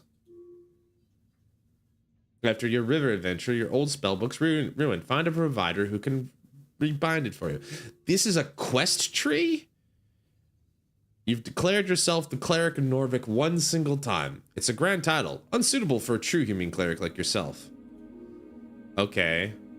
So these are these are the things I've said and done. River take ye. You were brought to the Lich House by some fishermen, but how'd you survive? Okay, so this is my quest log. Okay. A little scary. And this is the main one, election week. Okay. Inventory. My ruined book. Alright. Cool. We're starting to get a idea. An unlocked chest full of strange rocks. Lost Chief of Security, DC 5, DC 10, DC... Oh, I can't see much of him, but he's got apparently... Is this like basically giving me like... This is his monster manual? Behold! Oh, that's neat. So depending on how I roll dexterity, how high I roll, I get an idea of what he's doing. What I can get a read on him. Interesting. This one's quite hostile. Stay on your feet. He's a level 9 rogue? Yeah, I know. I ain't messing with that. His expressionless eyes seem to keep watch at all times. He's obviously determining where to strike for you to die as quickly as possible. How humane. Yeah, what a pal. Appreciate it. Can we talk? Wiggling his little clawed feet, the kobold follows your every mood with cold, unflinching yellow eyes. Even the small blade can fell a giant. Watch out for this one. Master say you behave. You're adorable. The kobold glares at you. Complete and utter annihilation. The aura of a conqueror. A killer. Your soul shudders. A battle of will. Do not give in! Glare back. Your eyes meet with each other, still. Ever vigilant. Keep glaring. The kobold does not move. Is it a staring contest? Yep, you're staring at each other. Eyes meet eyes. Glare, glare. You're looking at the kobold's yellow eyes, staring in an angry or fierce way. Alright, I'll stop. The kobold looks at you with a cold expression, determined, confident. He is not glaring at you. That is just his default expression. Oh, a default expression of death. I have some questions. Short question, go. How'd you get this? Who are you? I'm Ost. I'm security chief in Lich House. Kobold appears proud. There's no humility in his voice. Strong little one. Nearly immovable. Where were you when the tea shop incident occurred? You wouldn't actually shoot me, would you? No promise. Do you have a... It's hard... It's hard to take you seriously when you're so cute! That is what crossbow for. I think he's threatening you, but it's hard to pick up over how adorable he is. Where were you when the tea shop incident occurred? Incident?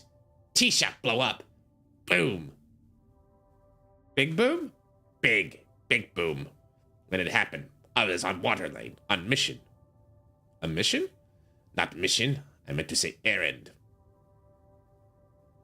What were you doing on water lane? Milk. You doing milk? You did milk? Deliver. Oh, deliver milk. Yes. Side hustle. Kobolds don't even drink milk. I want to know more. I want to know a lot less. I'm gonna interrogate him about this milk. The kobold stares at you. This milk and situation is intense. We gotta know about the milk! Where does the milk come from? Cows. And where do you get the cow milk? Market. Who buys the milk? Humans. Waterling humans. They pay many for fresh milk before dawn. The expressionless, cold-blooded kobold is hard to read, but his body language does not exactly scream honesty. It pays. Do kobolds produce milk? No. Do you like milk? No. Milk is a form of pure vitality. Nature's most precious liquid. You're missing out. I also don't like milk. I like milk. You're missing out. The kobold does not seem to crave the white liquid, despite your comment. Dang, couldn't convince him about the milk. Can I have some milk? No. Valiant effort. I don't have anything to ask about milk. I'm exhausted of milk. I've exhausted all my...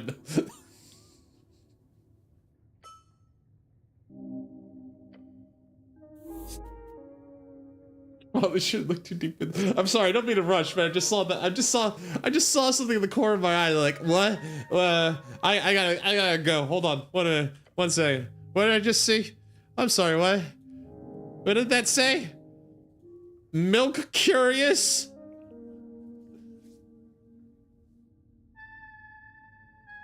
Crown collection, coin capture, cash kidnapping. There are many ways to describe it. Get rich or die trying. The only way to do it is obviously get this milk delivery gig. Milk curious. Oh, that tickled me. Okay. I'm a little lightheaded. I'm okay. All right. Well, I got everything, so I guess we're going. Voices upstairs, and the smell of salt. I need the milk. I need that milk. Oh, they have feats. It is D&D, basically. Which is great. It's a good system to go off of. Tolsted. Central Norvik. We got some dwarves. Stout fellows. To milk or not to milk? That is the question. Whether it's noble to milk 1,000 cows or to do something else. I don't know. I haven't read Macbeth in a long time. Something's inside this old vase. It was incense. The orc observes you with great interest. Okay. We'll go say hi. Agent Vera. Strength. Behold! I don't have I got nothing. A traveler. She's not settled here.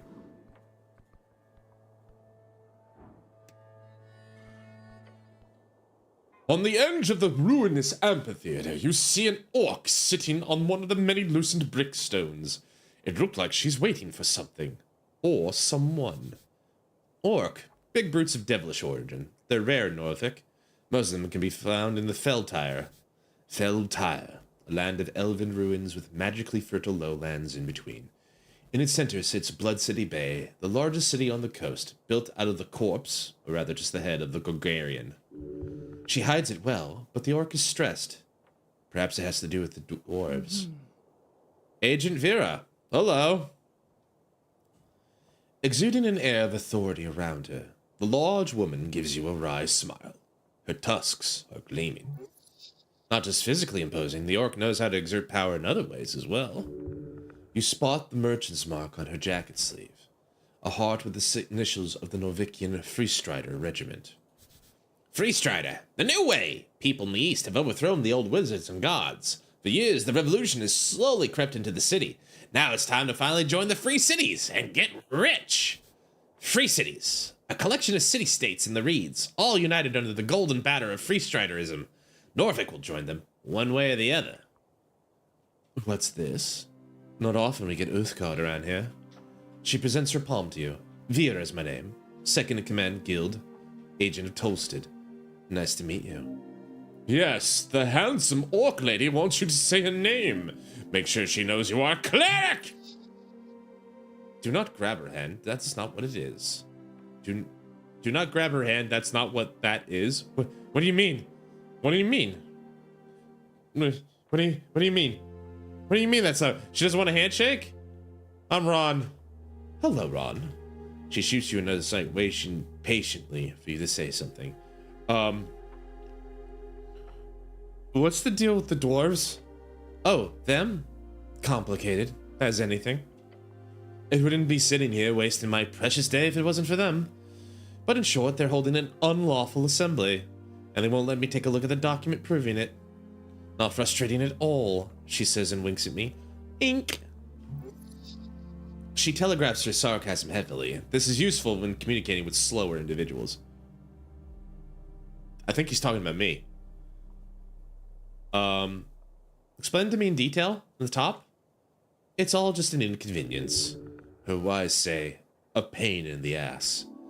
These lovely Asgalliasts have decided by themselves to hold a rally here in this lovely little circle square.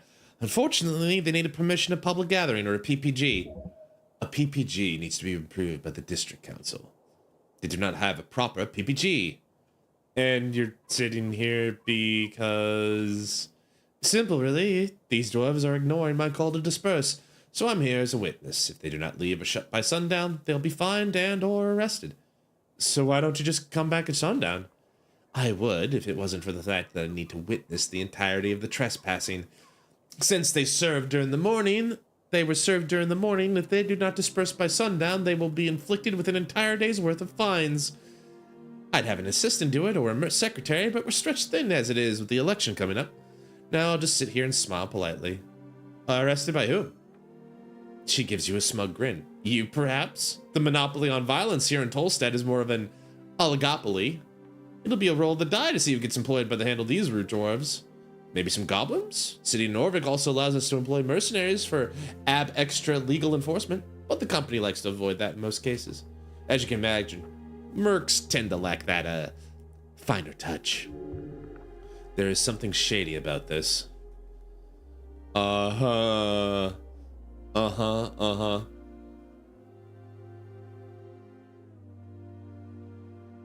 Do it yourself. Lawn and look away. Now you're acting like a true city official. I don't know what to say. She's mocking the great city of Norvik and its clerks. Dishonorable. Sounds like trouble. Trouble would be the least exciting. This is just dull. If only I could get my hands on those PPG documents. Then I could simply hand them over to the city and go home early. Or rather, head back to the office and complete the draft for the marketing meetup. Sorry, I got a lot on my plate. You're being manipulated. Be careful. Listen, I'll go talk to them, okay? Oh, well, good luck. You know what they say about dwarves? They're so reasonable and pliable. She means the opposite. Thanks, Wisdom. I'm not that stupid. I'll go back. Well, let's see. I don't know. Maybe we can figure something out. Was that bird egg? Tucked away bird's nest. Ascani gulls, perhaps? You see a bird's nest nestled on the edge of a protruding stone tile. Got some eggs in it, and you spot something shiny below as well. It appears unguarded. Don't just climb out there, man. You'll die, like, for sure. I'd really like to climb out there and give it a shot. I'm gonna die if I do this, aren't I? I'll stop bleeding for now. I'll come back. That could be fun. All right, so these dwarves are having an illegal occupation, are they? There's not a lot of them, but there are more than, like, one. They outnumber her quite a bit. Alphaz BE. An exile. He stands by his ideals with his gut and little else. Behold, Smee and the boys. Oh, I got a lot out of that one. A level 2 factory worker, devoted Asgal, gives everything he has to support the cause. A second son kind of person, lives in the shadows from greater men. Follows the Asgal way, do not to choice, but to do indoctrination and tradition. He wants to live up to someone. His father? A patriarch? Interesting. Interesting, interesting. Well, let's talk to him. We might have a chance to talk to him. The older dwarf puffs out his chest as you approach. Dwarf, stout, short, hairy, loves to dig and build. You know the drill. Drill. They have built most of Norvik and have a long history with the Earthfolk. Earthfolk, the people of Earth, the ancestors of those who reconquered the Ascani coast. True mythological heroes. It's cool. It's pretty neat. Fancy helmets, city men. He speaks in a short and quiet manner, as if he's scared of his words actually being heard. The dwarf behind him laughs. Stand up for yourself. Thanks, my mommy got it for me. Oh. Don't say something like that. It makes you look pathetic. Yeah, it's a lovely helm. She has good taste. You made him feel bad for making fun of it. This is not an evil person. Plays the game and only rolls no. Oh, that would be me. No, that's gonna happen to me. Don't worry about it. Interesting. Brutal honesty sometimes might actually win conversations sometimes. Good to know. Brute. Vorgeni slang for Brutha. Specifically, the dialect grown out of the coastal slang, a mix between gnome tongue and underclass migrant workers in old Mago colonies. Stare at the dwarf. He looks around. Stare harder. The dwarf glances at his boss. You here for talking then? Stare at him while slowly leaning your head to the side. You should, he stutters and points toward the stout dwarf on the side. Talk to him. I'm physically intimidating! I have no real look on alphas here, but let's talk to him either way. Hello, alphas. Around the amphitheater scene, you see a number of dwarves hard at work. They're constructing a banner of some kind, carrying a bright green flag. The banner of Asgal, the Fool. One of the dwarves stands to face you with a furrowed brow. He appears to be in the staring contest with the orc on the other side of the theater. Oi, Mr. Seaman! We made it clear already, we're not moving. Not one bit. Have a good one, BB.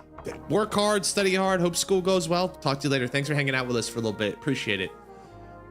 Oi, Mr. Cityman. We've made it clear already. We're not moving. Not one bit. He shoots you a shit-eating grin.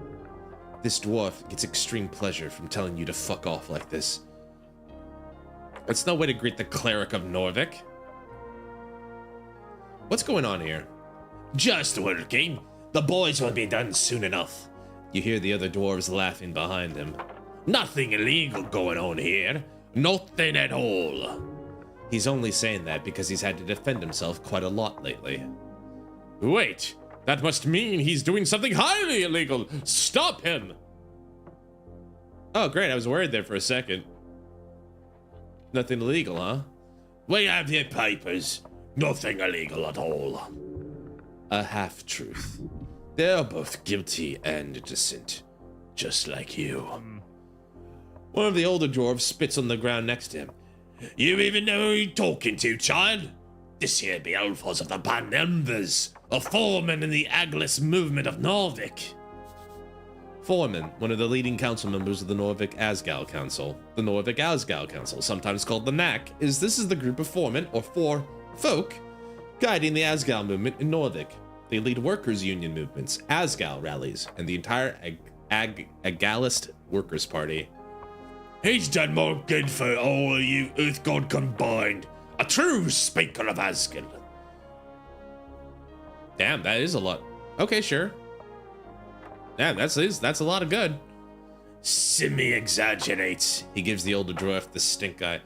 I'm not in any way proud of my heritage. Nobility is just a poisonous hierarchy. He grins. Just wanted to make that clear. Don't mention the whole noble thing. That'll just piss him off, unless you want that. You boys setting up a play or something? A play? Spits on the ground. We're holding a rally for the cause. This evening, workers around Holstead will gather to hear the word of Asgal. And no one's going to stop it. You hear laughing coming in from the paper. Papers, alphas. So what you want? You seem a bit stressed. Oh, no, you don't say. His words drip with the acid from a green deer. So, It's forenoon, I get the lads together, and when we arrive, that accursed woman's standing there. Ugh. She starts complaining. Show her the papers. And the papers are no good, she says. Bah! Real convenient, I say. No, there's something wrong with these papers. We are in our rights to speak out against tyrants and burgers. Burgers. They are bureaucracy. So she's wrong about the documents? Of course she is! She's a liar, that one, that filthy liar! Alphonse nods and grunts. Terrible liar. Can't even get the words out.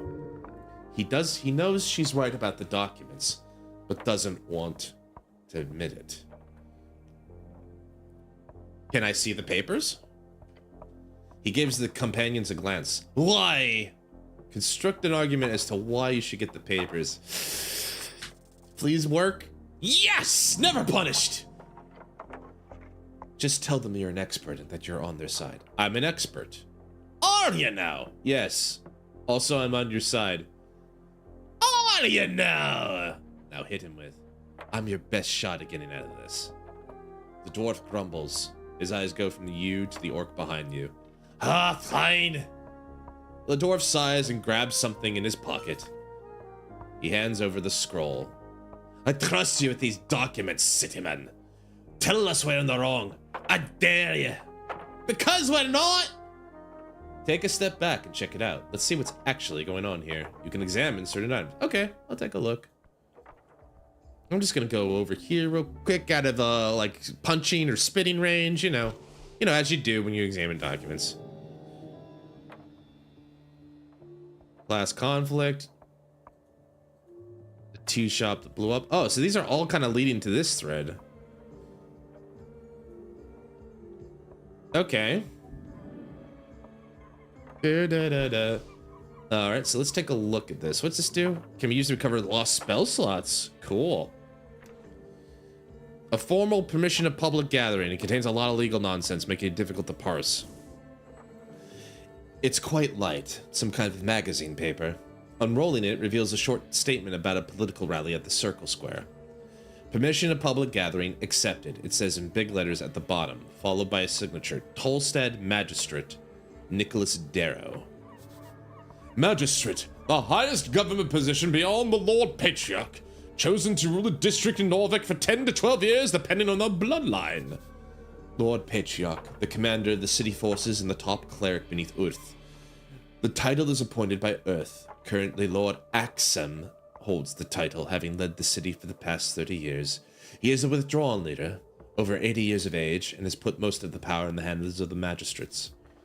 Axum, the Lord Patriarch in Norvik, the supposed face of the Nationalist Party, but due to his withdrawn behavior, most campaigning is deemed by the magistrates. Magistrate, 5 rulers of the 5 districts. They are the Coin Lord, Home Lord, Shield Lord, Food Lord, and Law Lord. Each has a unique role in the city's bureaucracy. Sometimes the titles switch between districts, but generally the housing districts holds the Home Lord, the Palace holds the Law Lord. The Palace, unofficial nickname for the current rulers of Norvik, named after the Palace District, which is the most central, in which the most central authority resides. A lot of threads. The Palace District, one of the 5 districts in Norvik, home of the aristocrats, bureaucrats, and the remnants of Earth's court. The actual text, all of that was did this. The actual text uses an archaic and typically bureaucratic writing style. Have I seen this kind of document before? Never. They must be rare. I'll examine it in detail. It's 4. So hopefully I don't fuck it up.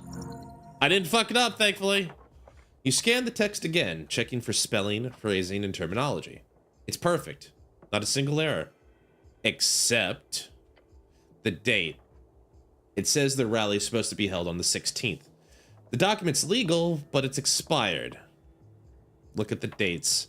Yeah, it's expired. I don't like it. Oh? How come? Because it's a legal document? Duh.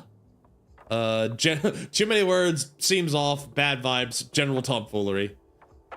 Seems off. Fascinating. All right, stop looking. So...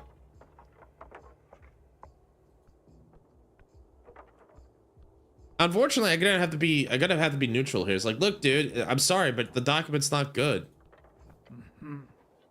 Mr. Cityman, what do you want this time? About the rally. What about it? I've checked out the papers. Okay, what do you find out, Cityman? Yeah, these papers expired like last week. He takes the papers and shakes his head. I know, but the date is just a mistake, you see. I personally had this signed by the magistrate 2 days ago, after the supposed expiry date. You should have checked it more carefully. I did, when I turned in the application. This error only appeared on the document I got back. I'm not at fault here. Bah! The dwarf shouts to the amphitheater. It doesn't matter whether Dara fucked us or not. We're not here and they can't make us leave. Dara, one of the original Earth folk houses to found Norvik with Earth. Their bloodline can still be found in high positions around the city. He gives you a menacing glare. And I hope for your sake, you're not sorry lad he's hired to do the deed. I'm indecisive. I'm the dispenser of justice. I'm indecisive. Noticeable. Fanskap. A dwarven word meaning something along the lines of devilry, common curse word. Lawful evil fiend. They're lawyers, soul traders, and either the most efficient type of leaders or the worst type of middle managers. The numbers are dwindling as of late, but in Blood City Bay they still rule. That was a swear word. You could tell because of the way they said it. Alright, have fun. Alright, so what does she have to say? I don't know what decision I have to make here yet, but a pretty orc girl or dwarves? I don't know who to piss off less. The orc greets you with a bright smile. Hello again, cleric. About the dwarves. Yes, they've had enough of my wasting work a day. I checked the papers. They're expired. Should I just hand her the PPG thing I got? With the documents in hand, she could simply hand it over to the magistrate's office and let them deal with it. The dwarves would be furious. No, wait, I already gave it back to Alphas. Whoops. No, there must be another way to get rid of the dwarves. Yes, with force. I checked the papers. They're expired. They are indeed expired and invalid. Wait, they let you check the papers? Aren't you a smooth talker? If you could get them to me, that'd be quite the favor. I'll solve this. Somehow. Maybe he'll let... Wouldn't that be something? Then you could swoop in and save the day. We'll see. We sure will. Maybe I'll get to know her better later. But, yeah, I don't know. I don't know what the decision is, but we made her a call. About this rally...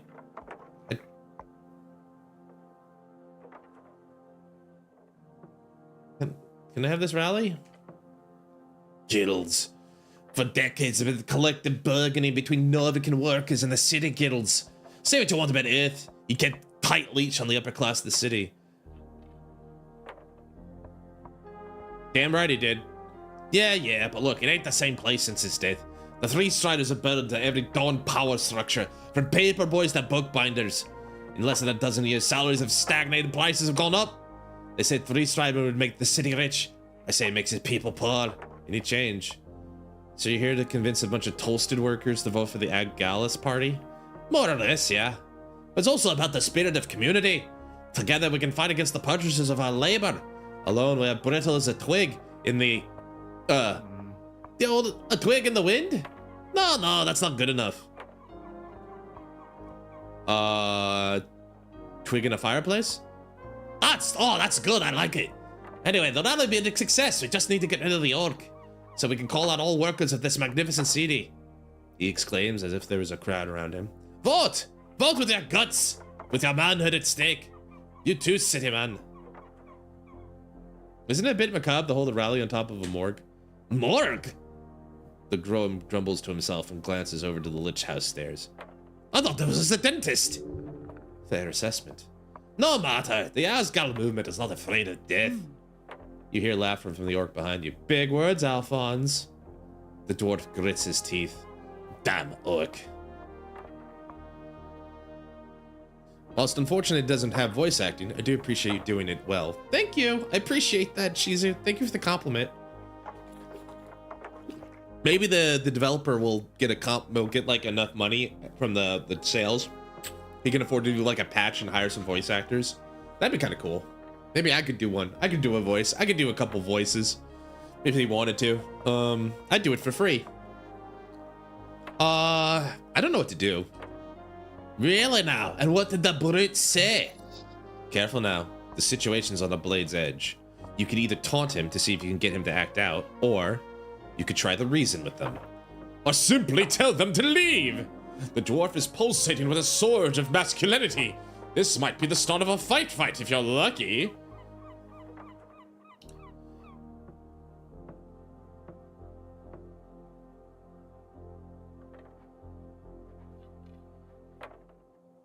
I don't know. Is there a way to reason with him?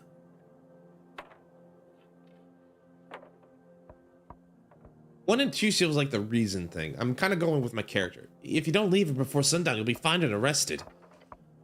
Oh yeah? Will you do the honors then, Mr. Esoterric Cityman? You hear chuckles among the dwarves. They'll find you ridiculous in your old school armor. Yes, I will. Oh, really? You hear chuckles from the dwarves. They find you ridiculous in your old school armor. Oh, yeah? Oh, really? Yeah, he's just doubling down. The dwarf speaks with the intensity of a boy who desperately needs to prove his manhood. Uh-huh. Uh-huh. Why is he playing along with this? He's not playing along. He's being a man. Yah-huh. Bah! The dwarf exclaims in a guttural noise. Your very core is chilled by his aggression. Even his boys take a step back. Grab him. After a fight, the dwarf growls at you. He's enjoying this. It is time! Show him true strength! Honestly, it's not going to matter too much, but you should probably try to take the initiative here. The dwarf can respect you, but only if you win here. That seemed like a good initiative roll. And he still beat me! How's the dwarf got +2 initiative? You reach towards him, attempting to grip his arms. A good grapple should put his ambitions to rest. The dwarf meets your assault head on, meeting your arms, his calloused hands wrapped tightly around your chainmail. Stand down, city man! He screams, inches from your face. Oh, we're tussling! We're tussling! How romantic. Highly romantic, like all manly business. Yeah, we having a tussle. He attempts to overpassel you, pushing you backwards. Scrawny human! Who do you think I'm messing with? Get him, Alphonse! The men cheer. Stay strong. Prove your manhood. What are you trying to accomplish here, cleric? He shoots you a strong question. Your answer could determine everything. My job. I could taunt him, try to get him off kilter.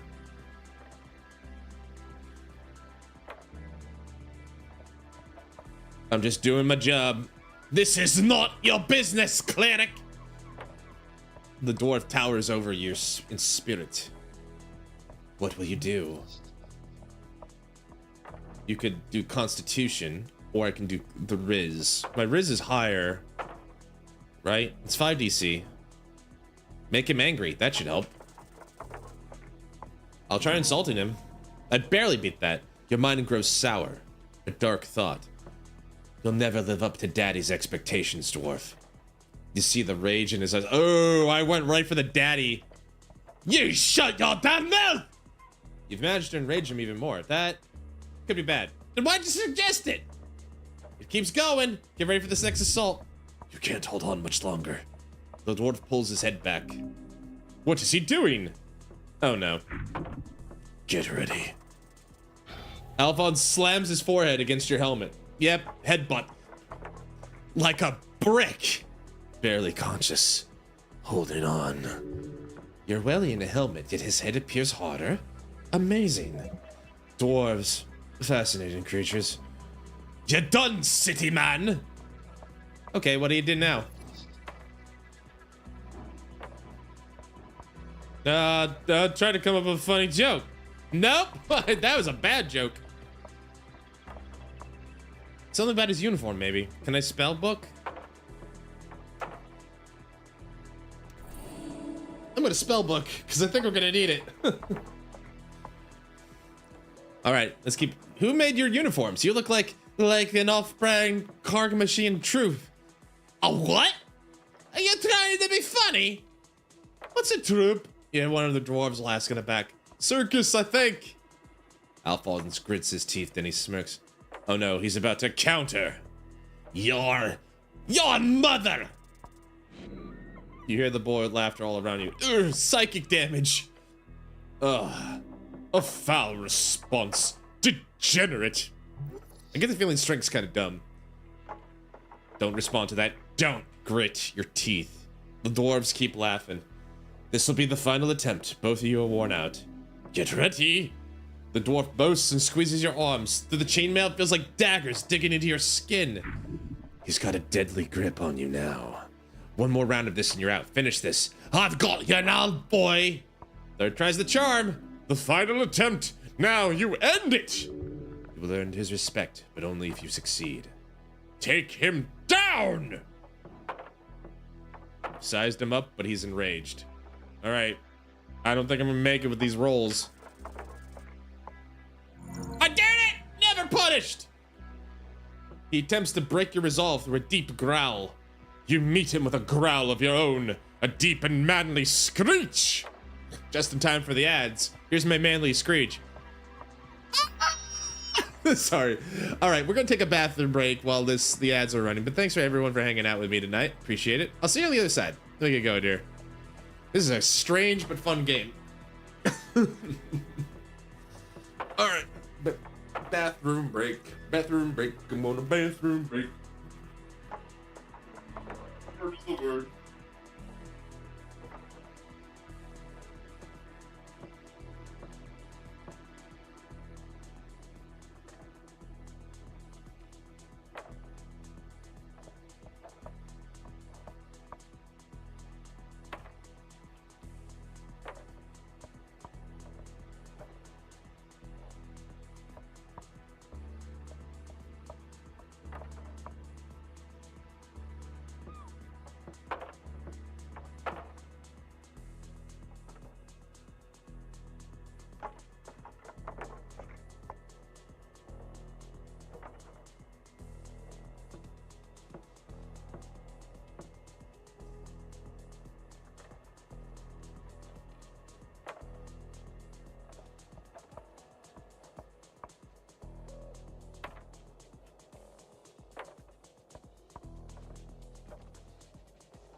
All right. So I wonder how this is gonna end up. Anyway, I'm back. I'm back and better than ever. Boom, boom, boom. So far the game's really interesting. I really like the dialogue options. They definitely had a lot of fun with everything so far on this. I'm very curious to see what we can do when we get back. Thank you, Shizu. Appreciate it. I'm glad to be back. Let's see. While we're waiting for the rest of the ad break to hit. I hope Coco got some sleep. Considering she didn't come back at like 3 hours after she supposedly went to bed, I'm gonna hope that she got the sleep she need. She got the sleep she need. Hopefully I can get that. Hopefully I can get that. I'm a little tired and stuff, but I was good. Welcome back. Thanks, guys. Hey, Alan. Welcome in. Sounds like she did. That's good. Well, that's good to know. I worry about that fox sometimes. All right, ads back. Ads are done. Let's get some sleep. That's good to know. Welcome in, Alan. We're playing Esoterric Ebb today. Interesting game. I'm having a bit of a wrestle with a dwarf, and I just succeeded round 3. You meet him with a growl of your own, a deep and manly screech. I'll do it again for those who missed. Ah! Oh, Shizu, I'm sorry. Please, I hope you can get a nap in. It shocks every onlooker. Alphas! The old dwarf exclaims. You reach back your head. The dwarf squints. He's preparing to get hit. And... slamming your head forward, you hear a deafening noise. The sound of metal against stone. You are victorious! Oh man! I did it! Get headbutted, fool! He mutters. I don't know what he said. Oh yes, today is Monster Rise Monday on Shizu's channel. I'm looking forward to watching that later. But yeah, you got the Hyper Boca. I'm sorry. I'm sorry everyone's having bad sleeps. You know what? I don't know.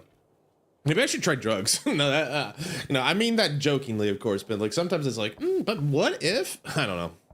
I think for me, my bigger problem is just like right now, I have a little bit of a headache here. I think it's eye strain because I think I need to get an eye check. I need to get an eye check here. I think eventually these glasses, they're doing the job. Like nothing's blurry, but I think the blue light is not helping.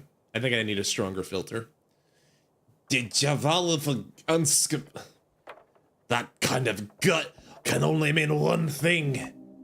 What is he insinuating? Yes, you are. Then the Asgalus laughs. You're a part-time dwarf, aren't you? Best deny it. You might have some foul ancestry. Minor. Yes, you are. Ooh. Charisma says no. Intelligence says hell no. Wisdom's like, heck yeah. Shrug. Oh. Of course you are. They stare at their leader, yelling on the ground. Boys! He groans and starts getting up. Maybe this wasn't such a swell idea in the end. But Alphas... Ah! Alphas gets up and walk over to his men. They argue for a few minutes. Please, Alphas, for the cause. He doesn't not look too happy when he gives you a begrudgingly, ah, yes, Mr. Cityman. You forced him to respect you. Well done! You see the thoughts starting to swirl behind the dwarf's dark eyes. He turns to his companions and raises a hand. Boys, we're leaving! Disgruntled as they are, none of them complain too much as they pack up their tools and grab their green banner. Before setting off, Alphas gives you a stern look. You're a strange lad, but I see you're nothing like her. If you want to do some real good on Tolstead, then join us. Find us down on the crossing. He walks away with his band of unhappy dwarves. This dwarf is an extraordinary man. Oh, be prideful in his ways. Finally got rid of him. Phew. Let's talk with the orc again. Oh, I got a hammer too. Can I have that? That's mine now, right? +1 constitution. Advantage in situations where you might need a hammer. That's gonna happen so many times, you guys. It's like a weapon. Oh, it sure is. I got a bonker now. I can bonk things. I am the lawman with my new hammer. Well, I think I solved... Did I solve the problem? I don't know if I solved the problem. You convinced Alphonse to leave the circle square. I love that. That's great. The squared circle, the circle square. That's great. That's a good joke. That tickles me. I'm happy. All right. Hello. I did it. I solved it peacefully. I have to say, with all due respect, well done. Oh, right, the dwarfs. Oh, yeah, I solved the whole thing. The whole thing? So that's how you handle them, by resolving it with a few kind words. Won't say that's not impressive on its own, human. I did wrestle him. You saw that, right? Very manly. It was good of her to notice. Manly. At least it's over now. You've done a great service to the Ascani Dreeds Trading Company today.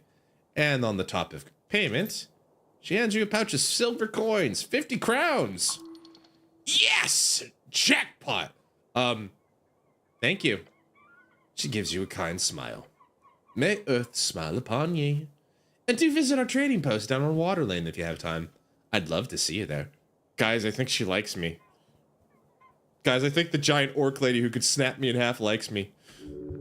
She would love to make use of you there for profit. I love you. I love you. Should I just say it? That would be funny. I love you. Funny. Someone's definitely said that, right? Like, mother. I don't know. I'll keep it professional for now. I love you. Oh, boy. Well met, Agent Vera. Same to you, Cleric. Now it's just you, alone in the Circle Square. Quest complete. Mission complete. I'm the winner! Take root? Now, what is this? A dozen dwarves and an orc walk into a tavern. The orc turns to the tavern keep and says, "Hey, give me a large one." The tavern keep says, "Please don't turn this into a joke. These are real people you're talking about." What's going on here? Let me continue. So, the dwarves go, "The dwarves have struggled as a minority for decades. They deserve respect, nothing less." No, really, what's going on? You're divided, but a truth will be achieved.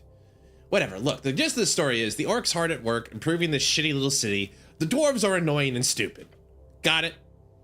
You believe for a second the orc wants this city to improve.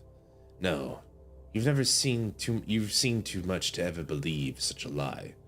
Oh. This is some kind of debate, huh? Kind of way to put it.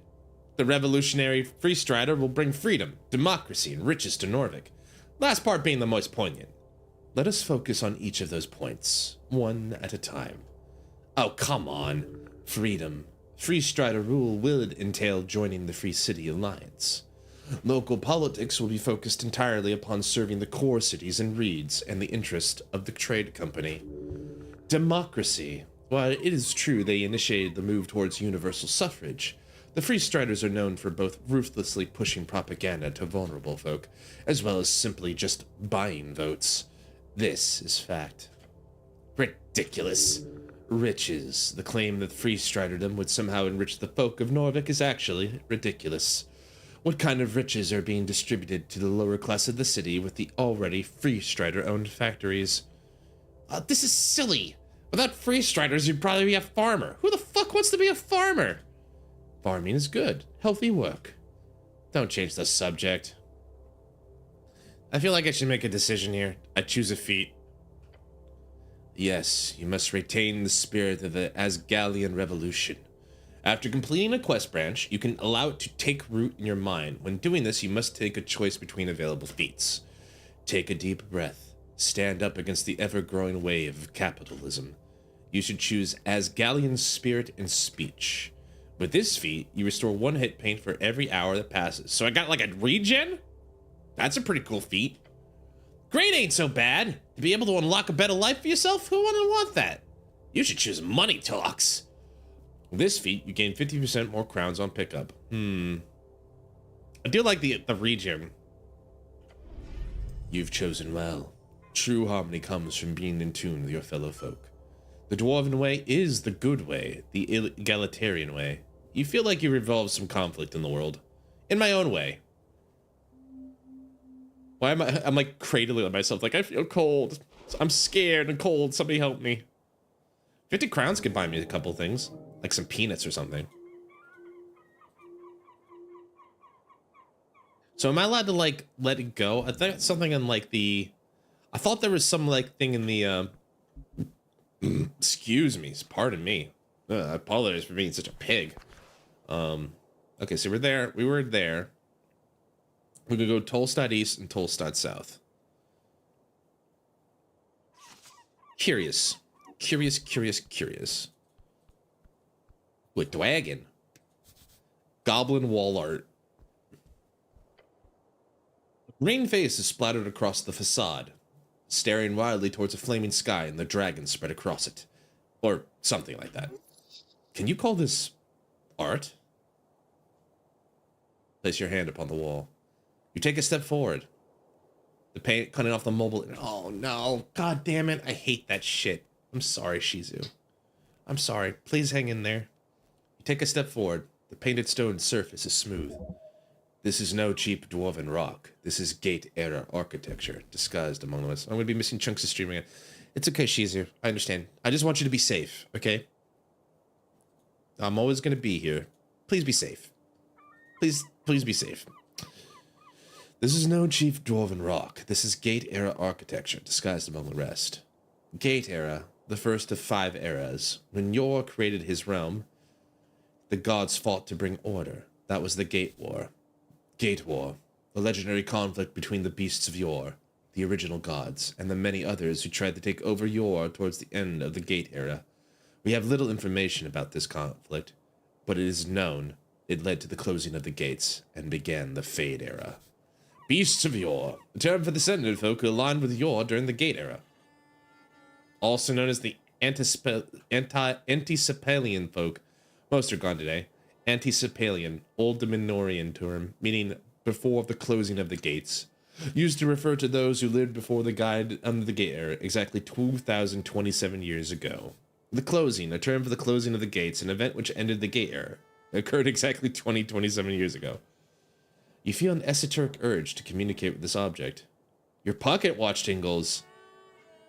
Advantage, so I get 2 rolls, right? If it's like D&D. Tell me your secrets! Or don't.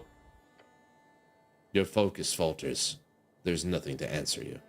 But something is there beyond the silent stone. Try again tomorrow, perhaps.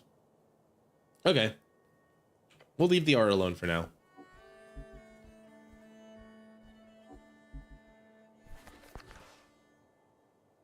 Oh, I can move this. Okay, so where does that take me? Or is that just saying that... Oh, it's just taking me there. Okay. We got a Fey folk. The Goblin Garden is ahead. You feel it.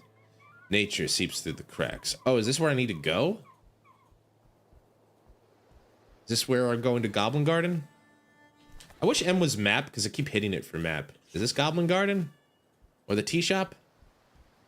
Well, these are goblins, so I must be getting in the right area. It's that way. Alright. Let's go talk to this person. This fellow.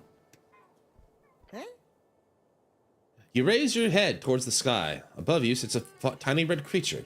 His wings flutter faintly in the wind. He's just a little guy with wings, reading his little newspaper. The fiend throws a quick glance your way. He's annoyed. Staring at the piece of paper, he does not acknowledge your presence. What you reading? A sigh escapes the fiend's maw. He slowly puts down the paper. The paper is actually a torn-out page from a magazine. I like the funny pictures. I can't believe the fiend is being sarcastic. I like the pictures too. Yeah, I imagine you would. He's mocking you.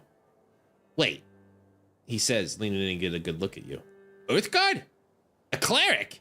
Hell's you doing here? I'm not allowed on Tolstead? Of course you're allowed. Just not often you guys are here. I, for one, am very happy for your presence. This place has gone downhill since the city let the goblins and free striders run amok. Oh no, the devil's a kiss ass. We need some damn order in this place. Wise words. So if you need any legal advice, just let me know. Gives you a shiny, sharp smirk. You should be aware of the fact that this is literally a devil. Well, they would make the best lawyers, as we established. A good little devil.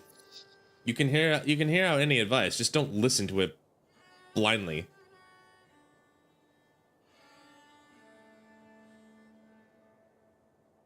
You hear about the tea shop? Yeah, of course. Pretty hard to miss it when flying past Holsted. What's your take? It blew up. Not sure what else you want to hear. Why do you think it blew up? Honestly, I haven't seen a blast zone like that since the Coast War. You didn't hear this from me? Well, but... The little fellow trusts you. He is your friend. Why did you say that when you failed? The scorch marks look like those from a fireball. Not the kind you get from a trigger-happy pit fiend. We're talking high-level wizard stuff. Fireball. 3rd level evocation spell. Causes fire to emerge at a given point, spreading within a 20-foot radius, filling up available space. Be careful, Claire. Powerful forces at work here. Thinking about it for a few more seconds make it clear to me it's all a big cover-up. Wouldn't be the first time a city-trained spellcaster goes off a little off the hinge. There is corruption in every system, even in the great city of Norvik. Other than that, not to be self-incriminating or anything, but, could be a fiend. Or an elemental. I mean, Water Lane has shipments from Kagamesh every other month. Maybe a fire elemental slipped through. Who knows? I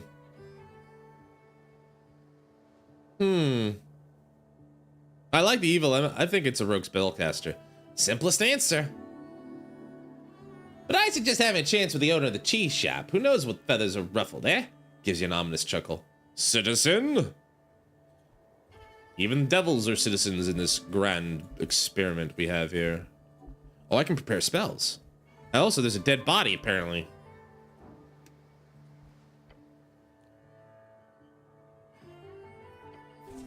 Let's see. Shield of Faith, Cure Wounds, we finished. And engage. What the gods are there? Many. You know a few. Let's see. Asgal Ashmask. Asgal Ashmask was a... Asgal Assmask. I just named a god an ass mask. Asgal Ashmask was a dwarven god of exiles and egalitarianism. His followers do not pray to him, for he is not even seen as a god by most. A weakling who sacrificed his people for an unattainable foolish dream. Though they are parts of his tale you cannot deny are quite romantic. A lone man, rising against impossible odds. No wonder his followers stood rampage across Ascani. Earth? Father Norvik? You've devoted your life to follow in his footsteps. Tokig the Gambler. A trickster. The type of god only famous for his ridiculous ploys. Tokig the Gambler is often seen as a silly goblin myth. In truth, there are few goblins who still worship him after the conquest. Praying to Tokig would, if you would for some reason get a response, only result in the exact opposite of whatever you wanted. I'm done. I'll just do a pray. Staring at the chiseled monument, you focus your mind. You take a deep breath. Begin your prayer. And... tranquility. Contemplate milk. Contemplate the tea shop. You let your mind go through the basics of what you know. Tea shop was destroyed in the middle of the day. Minor injuries were reported. Your goal is to enter the tea shop and investigate. That's it. Do I know the tea shop owner? A bird folk on the run. His shop's in ruins. What sort of business did he conduct there? Contemplate milk. No. Come on! Fine. It comes from a cow. You like it. Many do not. Now contemplate something else.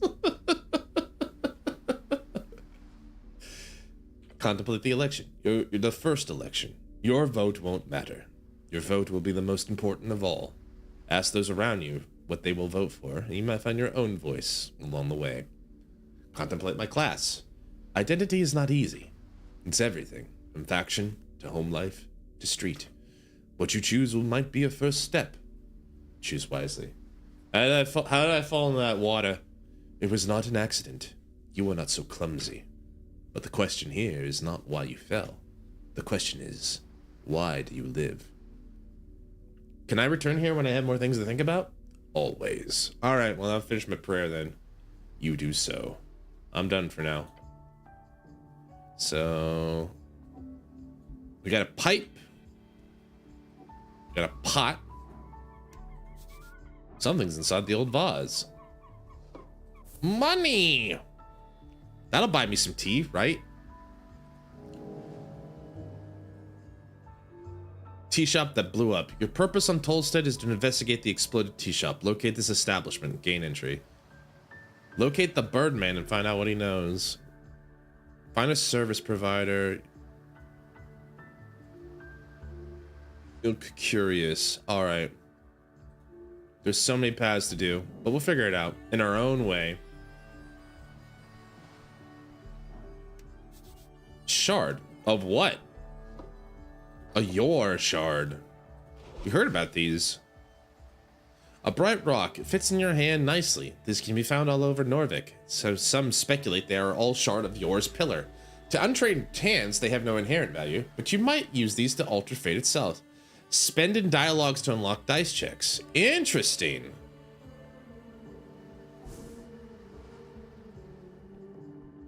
Can't talk to the goblin. I can talk to that goblin, though. Snell. Behold a Snell. Oh, I rolled pretty good there. Level 3 rogue. Goblin gets shit done, no matter the odds. Highly competent. Craving a validation. Just look at the way he dresses himself. Ditto, buddy. You find a goblin standing at the tip of Tolstead. His clothes are fit for a Reedsian trader, and his haircut is fit for an Ascani nobleman. A superficial fellow. Behind him, a vast view of the mouth of River Torna. A little weasel. Let me guess. You're the cleric. The cleric? Yes. Yeah, I'm the cleric. That's me. He smells. I saw Snell and I said, he smells. He nods, looking tired and annoyed. You learn a little further than being cleric. I'm Snell.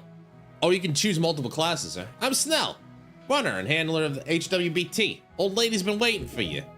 This old lady must be his chieftain, the matriarch of the tribe. Greet the goblin kindly. This is the beginning of a great cultural cooperation and exchange. Nice to HWBT? Halfway Bridge tribe. He seems surprised to have to explain that to you. Nice to meet you, Snell. I don't know a traditional goblin. You raise your arms up in the air, as one should when greeting an uncivilized tribal goblin. What the fuck are you doing? Cleric, what are you doing? I'm sorry. The goblin clears his throat. The goblin looks around, clearly struggling to find the right words. Sleep deprived? Exasperated, more like. Okay, right. Let's head down the Garnthrum, but what's all this? You look like a human shit. You've been floating around in the banks of the river. Your uniform shows it. I'm not that bad, am I? I'm not that hard up, am I? That's not bad. He is making a playful jab. Do not worry about it. The gall! You should teach him a lesson. I fell into the river. He gives a shocked laugh. Wait, really? It's fine. Somebody fished me up. Lucky you, I suppose. Just dust yourself off. Dragon's waiting. Trust me, you do not want to disappoint her. Can you tell me more about her? Sure. For starters, she's the most powerful woman in Norvik. And considering there was an explosion yesterday right in the middle of her territory, I think it's about time you do your damn job, cleric. Rude! You are on a holy mission. You cannot rush such things. Is she spooky? Yeah, real scary. Insult her and she'll bite your head off. Then she'll scorch your corpse to dust. He laughs and crosses his arms. Yeah, but seriously, she'll fuck you up if you annoy her. Not a jest. All right, let's go talk to the lady then. Good. Just to make it perfectly clear, some ground rules. Don't say anything stupid. Don't climb trees. Stay away from the edges. And, enjoy the garden, cleric. The goblin scurries down the stairs. He seems to be in a hurry. He is nervous. That makes you nervous. Tell her what she wants to hear and you'll be fine. You look out over the river. The cold Ascani wind sweeps through the cracks of your helmet. Earth be blessed! He is always with you. You do so with great stride. Yeah, sure. I'm just gonna walk. I'm going down the stairs. Pridefully. But still going down the stairs. The sacred river fights against red rocks. I guess the blue means red means strength, blue means intelligence, etc. All right, we're going to the Goblin Garden, I guess. Cool. Goblin Garden, Lower Tolsted. Cool. I can get back to the lower lair this way? Neat.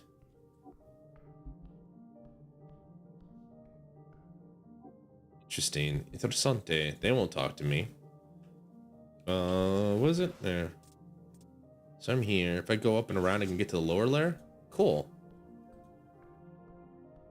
They're busy. They're doing goblin construction. Your stomach twists. Beware her illusion. Who's illusion? Oh, there she is, the lady. The nice lady! I guess this is the Goblin Queen. The dragon herself. You approach him from below. You approach him below a small entry. The well-dressed goblin stands proud beside his master. Go ahead, cleric. With a proud smirk, he motions towards the wooden throne. Much of his personhood hinges upon that throne and its owner. Such a little weasel. You should stand before the throne. Address your court. Okay then. Hello, your majesty. Lady Sageleaf. Behold! Ooh, I got 21. I did pretty well there. Look at all that information we got on her. Chaotic good. Level 18. Oh, we're not fucking with her. She'll kill us. Something is very wrong. Her eyes are striking your soul. Hold on to that feeling or you will be consumed. She wields power you could only dream of, yet her actions betray her nature. Good? Evil? Is selfishness for one's trying the defining trait? This creature's no goblin, though her desire lies heavily invested within this tribe. She's far older and more dangerous than all these servants of hers combined. Look at those stats. She would kick my ass. She's gonna kill me. Hello, your majesty. You approach the throne. The sprites flutter, their glow illuminating the trunk of this giant tree, its roots reaching far below, its branches holding up the dirt ceiling above. Nya! Nya! Sounds like Boca. Is that me? Do you guys think that's Boca? That sounds like Boca. Nya! Anyway, on the throne sits a tiny goblin. Her smirk is bright as if threatening. Her eyes follow you with an intensity. Reminds you of a certain pale man. So this is the dragon. Yes, I can see it. Her glare is magnificent. Cleric and Norvic, of earth and river. Her shrill voice echoes throughout the chamber. She's talking to you. You're the cleric. I was assured by your masters, the top brass of the palace itself. Her words are tainted in disdain. Her voice causes you to shiver. They told me a cleric of the highest standing would arrive within the hour. Was that my perk? So tell me, human. You should run. No. Wait, you can't, but you can't, but you should. Why am I sitting here, waiting? Tread lightly. You need her on your side. Make sure she knows you're on hers. Every word you say here could have a profound impact on the rest of this quest of yours. I had an accident. My apologies, my lady. Her frown turns into a very weary expression. Whatever. She does not feel like mauling you now. Oh, good. Guys, I've prevented a mauling. That's good. Because, like, let's face it, level 18 wizard, she'll maul me. She'll, like, get those, like, or she won't even do it herself. She'll get, like, her, like, tree things that, like, wrap around me and crush me. Like, squish me like a grape. You're dancing on a fine line. Hers is a frightful presence. You need to stand. Do not let her impact your stature. You can't get out of this much longer. You need to get out of here. Why am I frightened? Why do I need to leave? You brace your entire being as you meet her glare. With trembling innards, you resist. She lifts her chin. You stand! Good! She's not impressed. Just happy you did not completely lose your mind. The dragon leans on her armchair, letting out an exhausted groan. It is vexing to watch my streets descend so far.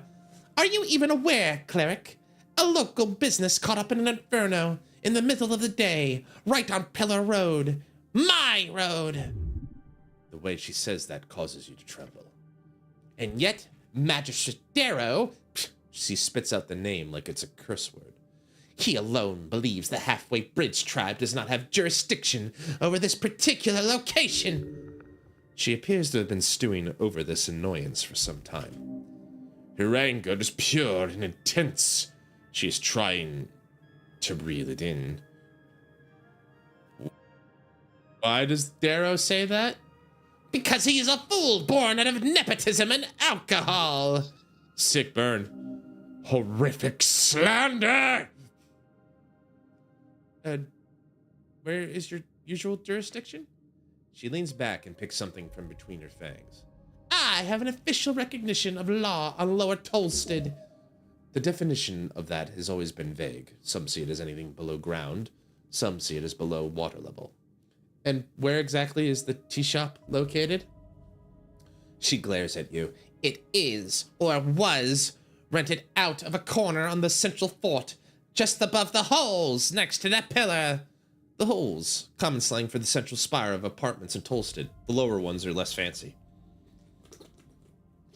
She snaps her fingers towards the goblin to her right. She's got snap powers. Oh, damn, she mean business. When you meet a character who can snap and things just happen, you know they got power. That means it's part of the core foundation of this island fortress. Therefore, that property is legally an underground rental unit, he says, bowing his head. Lady, my people have been handling that damn crow's contract for years. But no, suddenly when the entire unit goes up in flames, that's when my people no longer have the right to enter the premises, to deal with it, to clean up even. No, suddenly it's the city's business. We should keep our noses out of it. Corruption, plain and simple. I'm just here to do my job, lady. That's one hell of an accusation. Her sharp stare glass stabs you. Oh, you haven't heard half of it. And don't get me started on the actual effect that this has on my people. Snell! She says and beckons towards the comely goblin. Lady Sageleaf. Turns to you. The magistrate said it was an accident involving a fireplace failure. They've yet to send anyone in to actually investigate the scene. How can know that? What? Shit. Something broke. Oh, I thought for a mission that was a translation error, but no, that was the actual line. No, that's clever. Shit. Something broke. You talk if he does. So what? Say fast! Embarrassing. Screwing up. I'm sorry, I misspoke. I meant to say, how can you know that? He glances towards his lady. We've kept an eye on it. The explosion occurred on the 21st of March, just past noon. 3 minor injuries were reported in the area. Luckily, foot traffic was low at the time of the incident, so despite the massive kaboom, no dead folks. Thank the gods. The gods? I wonder. Who were the injured? We only managed to get one name in the chaos. A certain Frank, son of Frank, was said to have walked away with lesser burns. That's the sort of prefix used by Earthfolk. A human, most likely. It is honorable to name a son after the father. That ain't a real name. He was apparently dressed in a fancy yellow outfit, whatever that means. Beyond that, we have some conflicting accounts. One person said, quote, he looked like one of them dungeoneers, you hear? A real adventuring man, end quote. Another said he was looking to get out of trouble, heading right down the stairs to Waterlane. Dungeon or Waterlane? Frank, son of Frank? A dungeoneer? Yeah. That's a fake name. Uh-huh. A dungeoneer? If you believe it, that comment was from one of the militia members. Could be smart to check the city below, just in case, despite the danger. Down to Waterlane? Yeah. Seems like he was heading down in that direction. Though down could mean a number of things, Waterlane included. Fancy yellow outfit? I'm assuming some type of Rhodesian fashion. Was he inside at the time? I doubt it, considering the state of the building. Why was he there? We don't know. He is annoyed to have to answer that question. Where is he now? We don't know. They have not located the man despite major efforts. Sounds like you're handed a tough hand. Yeah. Although one of the militia members mentioned him just calmly walking away down the stairs. Maybe down to the crossing. Somewhere else. We don't know. All right, anything else you do know? Snell gives a nervous look to his master before answering. We have theories, but we need proof. The lady raises her claw. The unveiling has begun, cleric. Secrets in the ashes. Corruption. Madness. She claws at her wooden throne. Politics. Bureaucracy wears her down. So does a lot of people. Does for a lot of people. She ain't special. This is clearly the work of a rogue spellcaster, someone who cannot go unpunished. Justice! Yes! A spell would indeed be the only logical answer for such destruction. Spellcaster. I will bring justice to Norvik! I certainly hope so. The lady clears her throat loudly. Everyone holds their breath when she speaks. I formally declare a joint venture. The Halfway Bridge Tribe and the Earthguard City Cleric shall investigate the tea shop on Pillar Road and bring justice to those who seek to harm the place. The peace, no creature foul or fair, shall escape my rage. The words seep out from her maw, burning in the air. Every goblin in the chainer looks upon her in awe. She is theirs to serve. The dragon has spoken. I'm just gonna nod, smile and nod. She looks upon you with a grim expression. The goblin is worried. Her hope is that you step it up and take on this investigation properly. Her fear is that you will screw it up legendarily. Snell, she says, waving towards him. Yes, Lady Sageleaf, he says, bowing his head.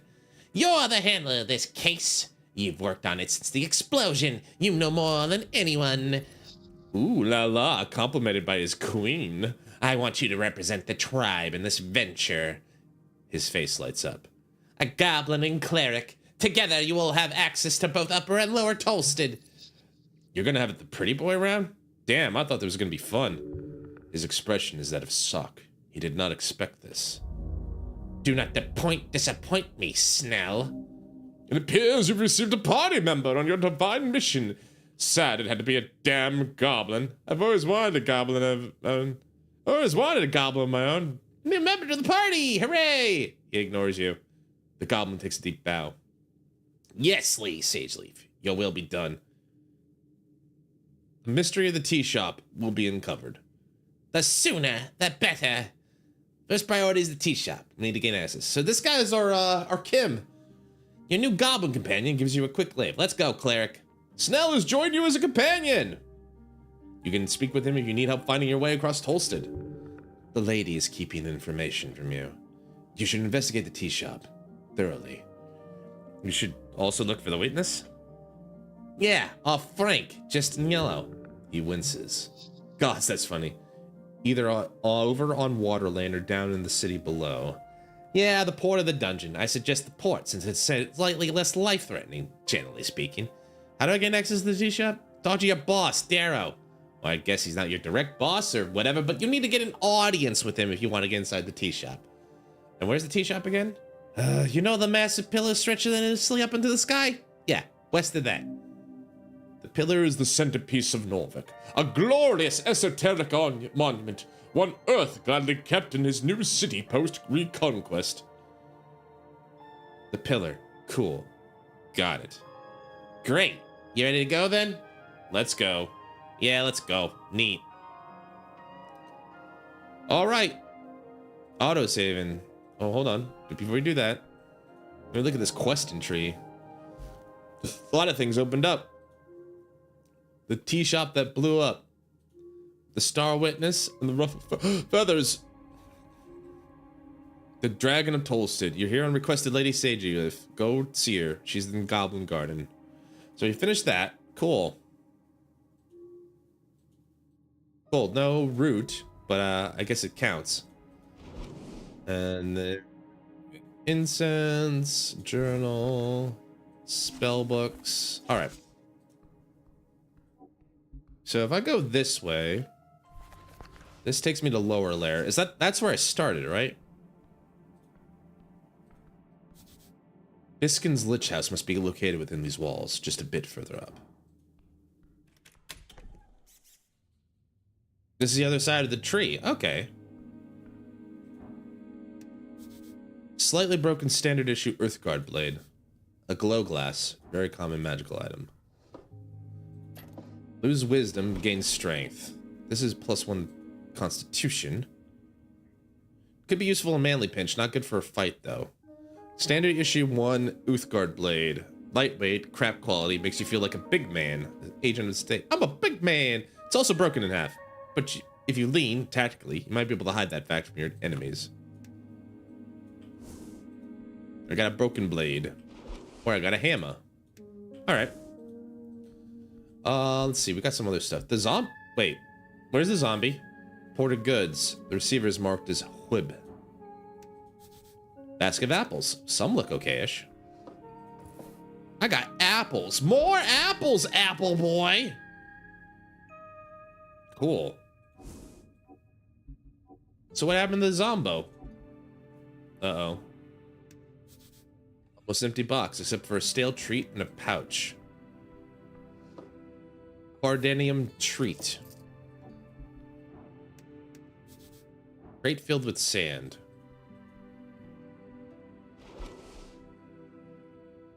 A traditional Norvikian baked bread. It's famous around the coast. Or if it's not, it should be. I'll put my food and consumables here. I don't know what to do. These look like key items, so I'll put that there. Equipment and money there for now. Hammer time.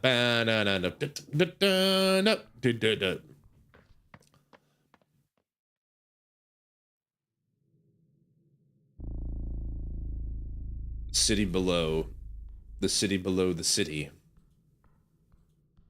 So I could have gone out here earlier, maybe, if I had managed to get around the zombie or like give him a different order. Glowing mushrooms. Must be tasty. Are you sure about that? Swamp extract. Small fungal spore ball. These can be farmed along the undercoast. They do wonders for your gut. They're not mind altering. Probably.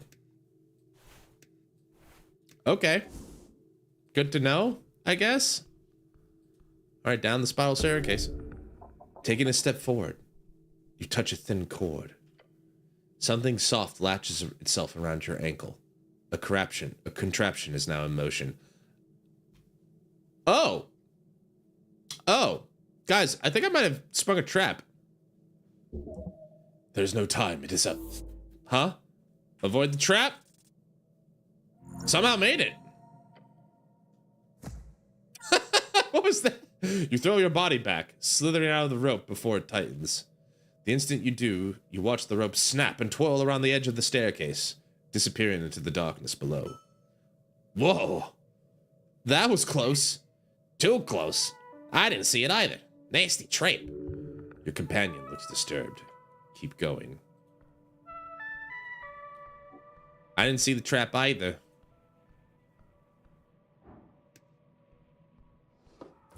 Swamp extracto.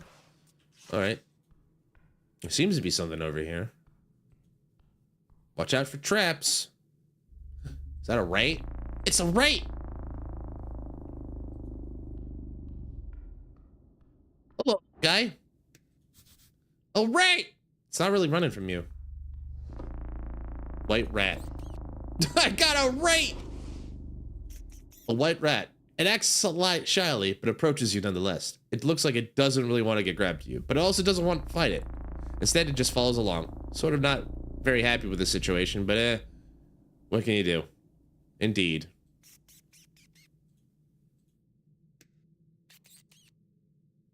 I'm sorry. Listen, if you don't want me, you want me to go somewhere else? Is that just bugged? What's going on there? I got a rat in my pocket. If he eats my food, I swear to God, if he eats all my food, just keep an inventory. I swear to God, if you eat my food, I swear to God, I don't want to hurt a rat, but I will if I have to. Okay. Taking an inventory of the room real quick. Try not to run. Another sword of yore.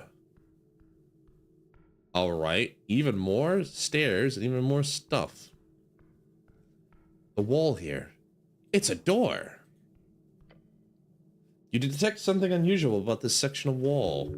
Specifically, the ornate skull. This is a doorway. What's up? Point at wall. He squints at it. Oh yeah, that's just the passage to the crypt. You know about all the secret doors down here? Just this one. It's right by the roots. He eats the mushroom, goes on a trip. Just this one. It's right by the roots. It changes every other month or so if we don't keep watch. Gotta make sure it stays closed. Ever since you clerics stopped doing delves periodically, the undead issue got a bit messy. Yeah, we really have fucked up with that policy of non-delving. I get the reason behind it. Gotta focus on the upstairs, but it's risky to leave defending the underbelly to third parties, I'd say. Even if we're doing a great fucking job, all things considered. Anyway, you want to check inside, you could probably hit that tile there. Run your hand along the surface. Your gloved fingers trace the stone. Smooth, cold, ordinary. But wait, one section feels different. A tile distinct from others. Press the tile. You push. A soft click. The wall shudders and slides open. Should I have done that? Revealing a dark passage beyond. Cold air rushes out. The smell of old stone and dust. And something else. Death. Sweet, I'll keep my sling ready. Gulp. Gulp. Should I have opened that? I don't know if I should have opened that. I'm just gonna consume one of these just to be safe. There. Death? Spells healthy. Earth's first crypt. Really? Here's a rat! A rat. It's barely moving amongst the skulls. A black rat and a white rat. Now you got a buddy. A black rat. It glares at you ominously, but otherwise doesn't even try to fight. It's clearly given up any kind of self-preservation or happiness or hope for societal improvement. Or maybe you're reading too much into it. Damn. You guys stay here. You guys can be friends. You can be friends there, okay? I got our friend. Yeah, I got our rat friend, a buddy. He's incredibly depressed, but maybe having some contact will be good. Do him some good. Thousands of dead. Ugh, I hate this place. Literal pile of skulls. Thousands. Each a life taken by war, suffering, or time itself. The eternal cycle. You will join them soon. This is insane. So many bodies. You know well about this. This was the first of the containment crypts. Containment crypt. An area designated as confinement for bodies to avoid the risk of undeath. Many were erected beneath Norvik during the years of attempted reclamation of the Curselands. The first. Oh, this is Earth's first crypt, built for himself, by himself. These bones belong to the curse victims, those claimed by the Curselands horrors. Destined to rise as undead hordes, Earth sent many expeditions to the east, each an attempt to reclaim the spirits, the literal bones of those who were left behind. Entire ships were loaded with the many, many bodies, brought ashore to Norvik, then put into these crypts. Unmarked graves, yes, but consecrated all the same, an attempt at total redemption. Putting him under sea was a pretty ballsy move. They should have left him in the east. The Curselands is a Elysium problem.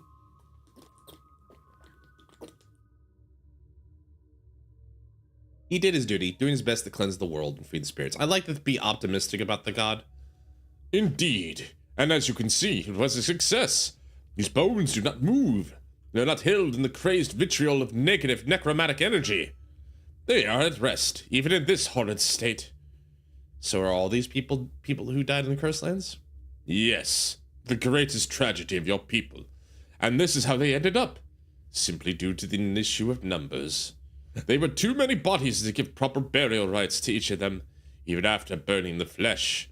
Since ocean or river burials are even more problematic due to the horror issue, this was the best option. They do not move. Alright. I got something.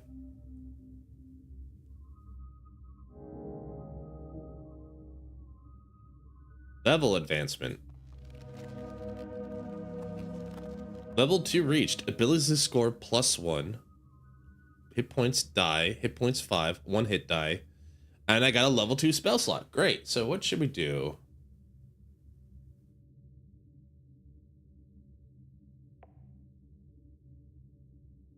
Could do that. I usually, when these kind of games, I tend to think of like, I can either just like up my I just can go like full glass cannon. Yeah, because here's the thing. If I want to get like another Riz point or another thing like that, I'm going to need at least more than 2, unfortunately. So at this point, I as well try to sink it into my big stuff. All right. So how do I look at my own stats? Is there a way to look at my own stats? Spend 1 hit die on a 1 hour short rest. No. Okay. How do I look at my own stat sheet? Here we go. Level 2 cleric. As Galleon Seer. It can only have 4 feats, huh? Alright. Oh, I see. Okay. So got hit die, 2 hit die. I have 13 HP now. Alright. Still don't know what the deep sword does comparatively, but I guess we'll find that out. Uh-oh. A solid noise in the dark. Moving. A mess of rusty iron and clattering bone. Moving towards you. Uh-oh. No. I hate the crypts. It calls to you. Please tell me that's a good one. I gotta beat initiative. Incoming undead. It is set on killing you. You must defend yourself and smite this foul abomination. The bones are outside of the body. They must return. Hug the skeleton. Snell helps distracted somehow. Would hugging it help in any way? No. Can I just tell it to stop? Being friendly never hurts. Nope. All right. Never mind. Snell helps distracted somehow.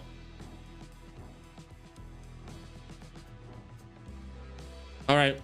I guess we'll try just smashing it. Ooh, I got a crit. Natural 20. With a single string, you line up a single perfect strike. Your fist connects with the thing's skull, cutting off its horrid shriek. The impact sends its skull flying off as the rest of it collapses to the crypt floor. Great hit! The bones spill to the ground, a scrap of metal heap. No other threats. The skeleton must have been the only guardian. Thank you, Snell. You're welcome. You did good too. You've performed your duty. This crypt has been cleansed. That's an overstatement. The goblin leans on his knees, panting. Gods, I hate crypts. Nothing good ever came from constructing a crypt.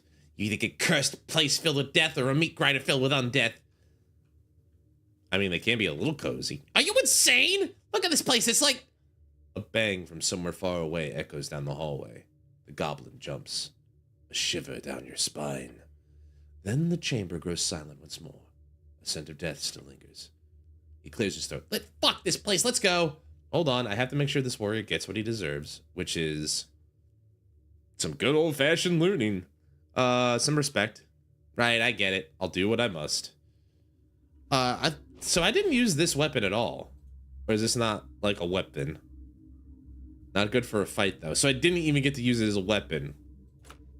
I see. I thought it was gonna be a weapon. Ruined armor, broken sword. But that helmet? Ooh. Neat helmet. Lose a lot of Riz, though, but it's a cool helmet. Taken from an undead. This was the helmet worn by the early days of Norvik. By those powerful spell-singing clerics who served Earth as a conquest. Even has some glowing esoteric rooms left on the inside. Neat. Crypt of an Archer. It's empty.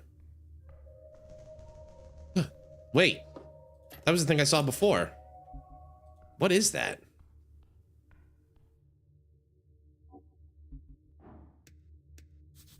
The first tomb of Earth. This is it. This is the place of his body was placed 27 years ago. Your lord, your master, your god, Earth. A look of an old era. I should leave it be. God dies. The world changes. No need to cry over it. This place is still holy. Consecrated. Despite this, the horrors still walk the grimy tiles. Earth's traces still linger here as it should. Only 27 years? I think, maybe I said that wrong. How do I put... What is deep storage? Like, if I put this in deep storage... Oh, I see. Neat.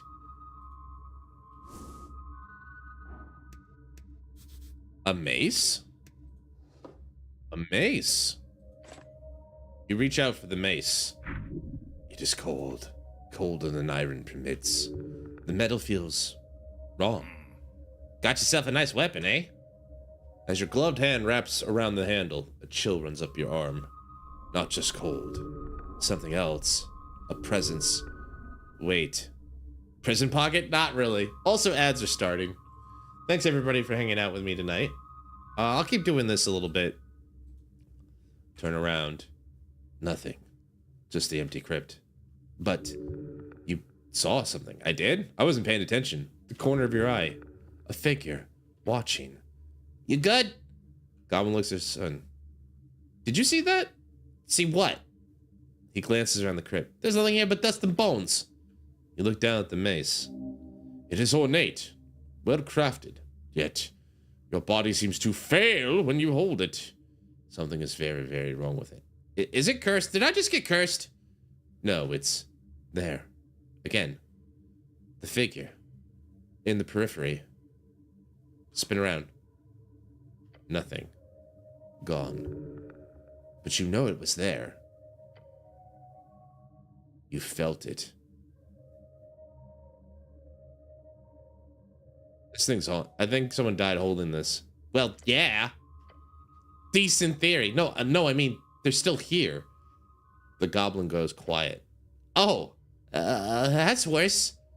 Damn this. You find this lovely weapon ready to take on the city's foulness. And you simply cannot wield it. The horror, like some unfleshy ghast come to haunt you, is too great. Keep it sealed. Keep it close. The spirit watches. Oh, no. Should I grab it or not? I guess I did. Standard issue Among the Oathguard. Its soul of its previous owner is clearly haunting it. You see a dude staring at you at the corner whenever you use it. Might be best to not use it. Might be best not to use it in a fight. I want to try it though. I'll put this in the deep storage. Oh, I see. So that's the cost. You put stuff in there, but then you gotta have room for everything. Interessante. All right. So I got a big mace. The tomb of a fighter. It's empty inside, except bone dust and crowns. What is bone dust? Bone dust is ready. Dust from a bone grinder. Very fine and faintly sparking. Made out of unicorn horn and whalebone. Can be used to recover second spell slots. Neat. So now we got spell regents. This corner button is broken for some reason. Alright. Oh, maybe I was seeing that. I was like, why was it? I thought there was something else in the corner of the sarcophagus, but maybe not. Alright, so we can go up there.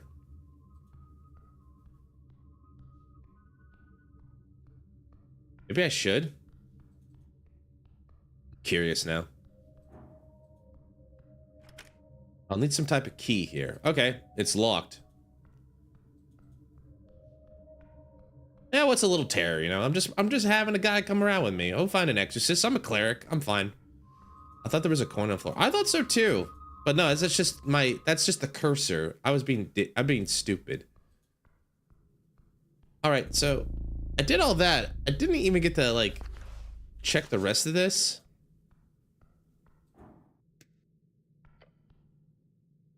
You look up at the pillar. The relic rises upward, endlessly upward. The central landmark of Norvik, the symbol of Earth's conquest. To think such an esoteric object would just sit here in the center of the city. Not much else they can do with it. It's just a highly magical rock, left over from time before. The land before time. We'll go back for the break, everybody. It was here before Earth, and it'll be here after you, remaining until the end. A gate to another time. It looks a bit broken. Cracked. Yes. While the pillar is indestructible, it was once under heavy siege during the most intense moments of the Gate War. Several pieces of the pillar float around in the air, especially as it reaches upward into the clouds above the sky. What kind of power would be capable of damaging this? Gods. The most powerful of arcanists. How many of these pillars exist? 8. Technically 4, depending on which scholar you ask. There are debates as to whether there are 8 pillars, 1 in each band, or simply 4 pillars that pierce the circular coast and stick out on either side. Ours is the best one, right? They're all equally useless. It is a sign of Earth's power, so yes, it is the best one. They're seen as a status symbol of many. A legitimization thing. But the fact is, no one has managed to make use of them in any way. Good morning, Gally. Welcome in. Despite their esoteric nature. So the pillars of yore are relegated to being visual landmarks, seen from across the coast through clouds and mist for miles. So... what do I do with it? Nothing. It's just a rock to you. A tingly esoteric rock. You can always attempt to focus on it. Learn from this ancient relic. As you do, you feel the air itself tingle. Power. Listen. He is speaking to you. Touch the pillar. I'ma touch it. You place your hand upon the cold surface.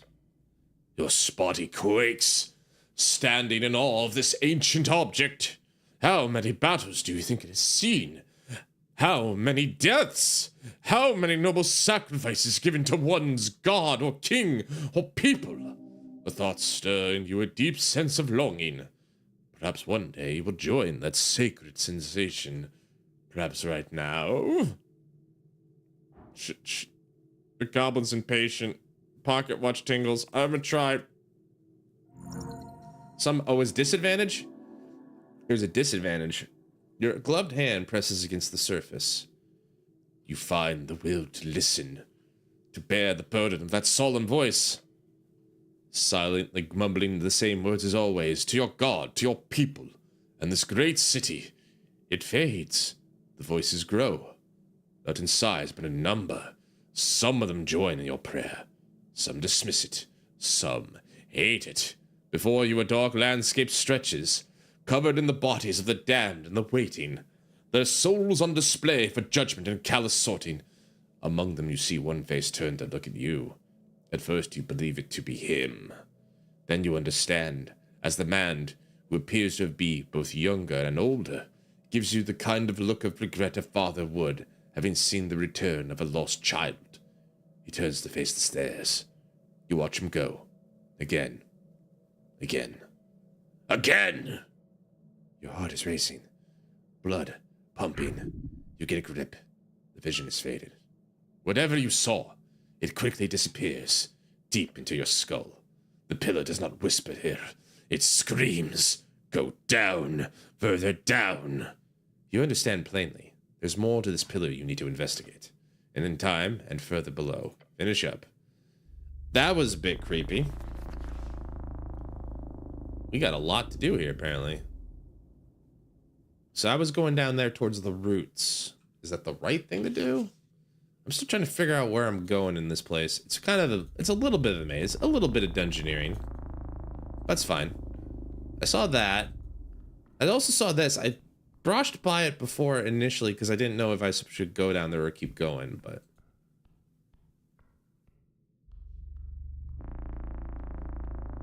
Let's see. But anyway, hope you're doing well, Gally. Hope everyone's doing fine. We'll play this a little bit longer, but I think we can definitely play some more of this.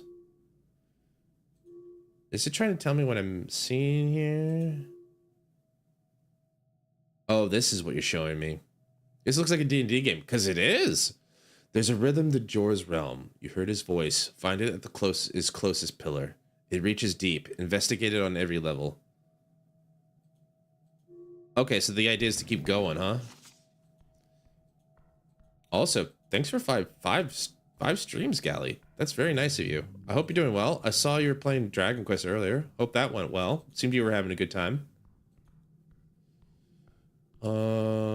What in the world? Something shiny.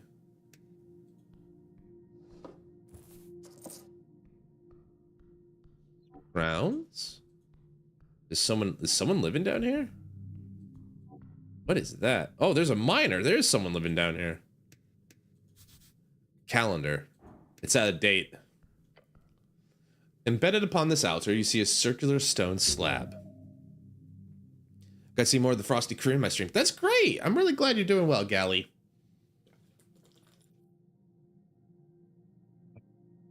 Whoever has worked this survey site in the past has attempted to place it in its natural position. It reminds you of a copper calendar, but far, far older. The various glyphs on the surface denote not a language, but rather sigils. That is no use. It is broken. Oh. Yes, this is a useless piece of technology, if you feel it worthy of such a term. That's a shame. You could hop down here. Okay. But do I wanna? I guess I do. You glance at the step. 2 meters. These ancient bricks, they could scuff you. Badly. Yeah, maybe not right now. Look over the survey site. You see a dwarf hearing grunts as he swings a pickaxe at the ruins in the tower. There's no point in having a conversation at this distance. Time to get closer. Won't be a problem, right? Of course not. An esoteric tingle leads you astray. Maybe not right now. Maybe later. I'll come back to that. What am I doing down here again? I came down here looking for something, and I was like, what? I think I needed to go down here for one thing. Pillar Road at the time this comedy walked downstairs. Frank is some fake adventurer. Look at the Birdman.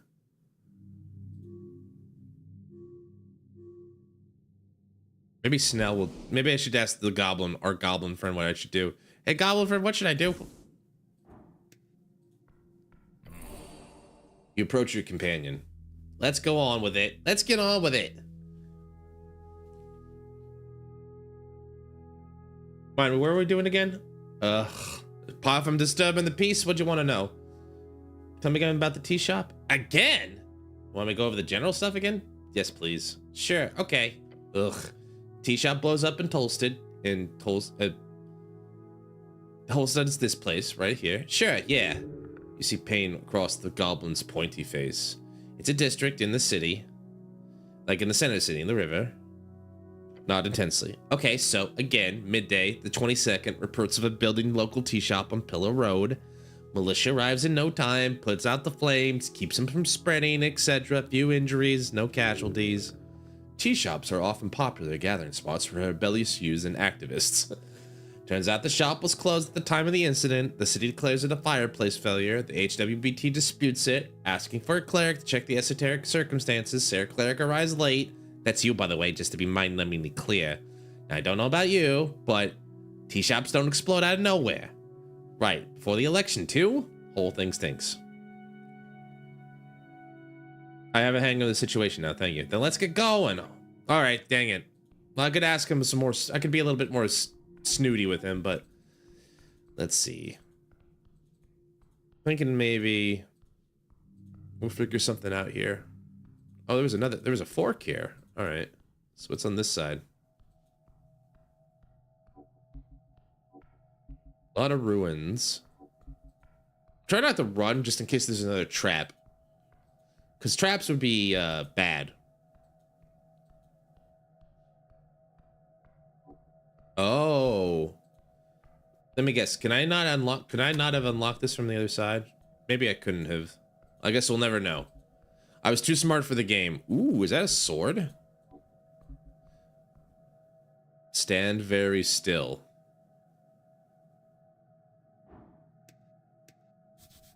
That's ominous. You see a glowing torch a bit further down the hallway. Strange.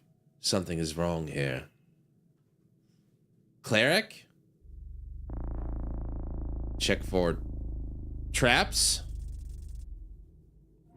Ooh, barely. You look down the hallway, real close. Then you look at the walls, then the ground. Why is there no dirt on the ground? There's absolutely no dust or grime or little rock pebbles on the ground here, right in front of me. Oh. And there's a bunch of floating stuff in the air in front of me. Stuff that looks like it's slowly being dissolved by some powerful agent. That's a bad sign. In fact, it really sounds like a perfectly straight line after which the dungeon floor is clean. It's clearly a cube! Ah! A perfectly flat wall of perfectly translucent gel stands before you. Ooh, clever. It's a cube! The goblin stumbles backward when he realizes what you're saying. Oh gods, that was close, huh? It's a cube. I want stuff in the cube, but I don't want it that badly. I'm gonna back off. Gelatinous cube, not a good feeling. I don't have room for gelatin anyway. I wonder if there's a way to get rid of that cube. Someone parked this cube here. Now I gotta get rid of it.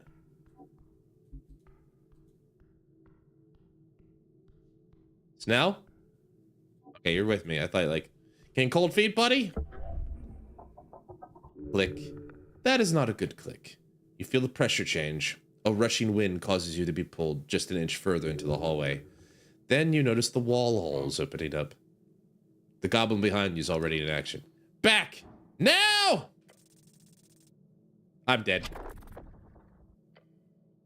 You're about to be swallowed by an inferno. Huh?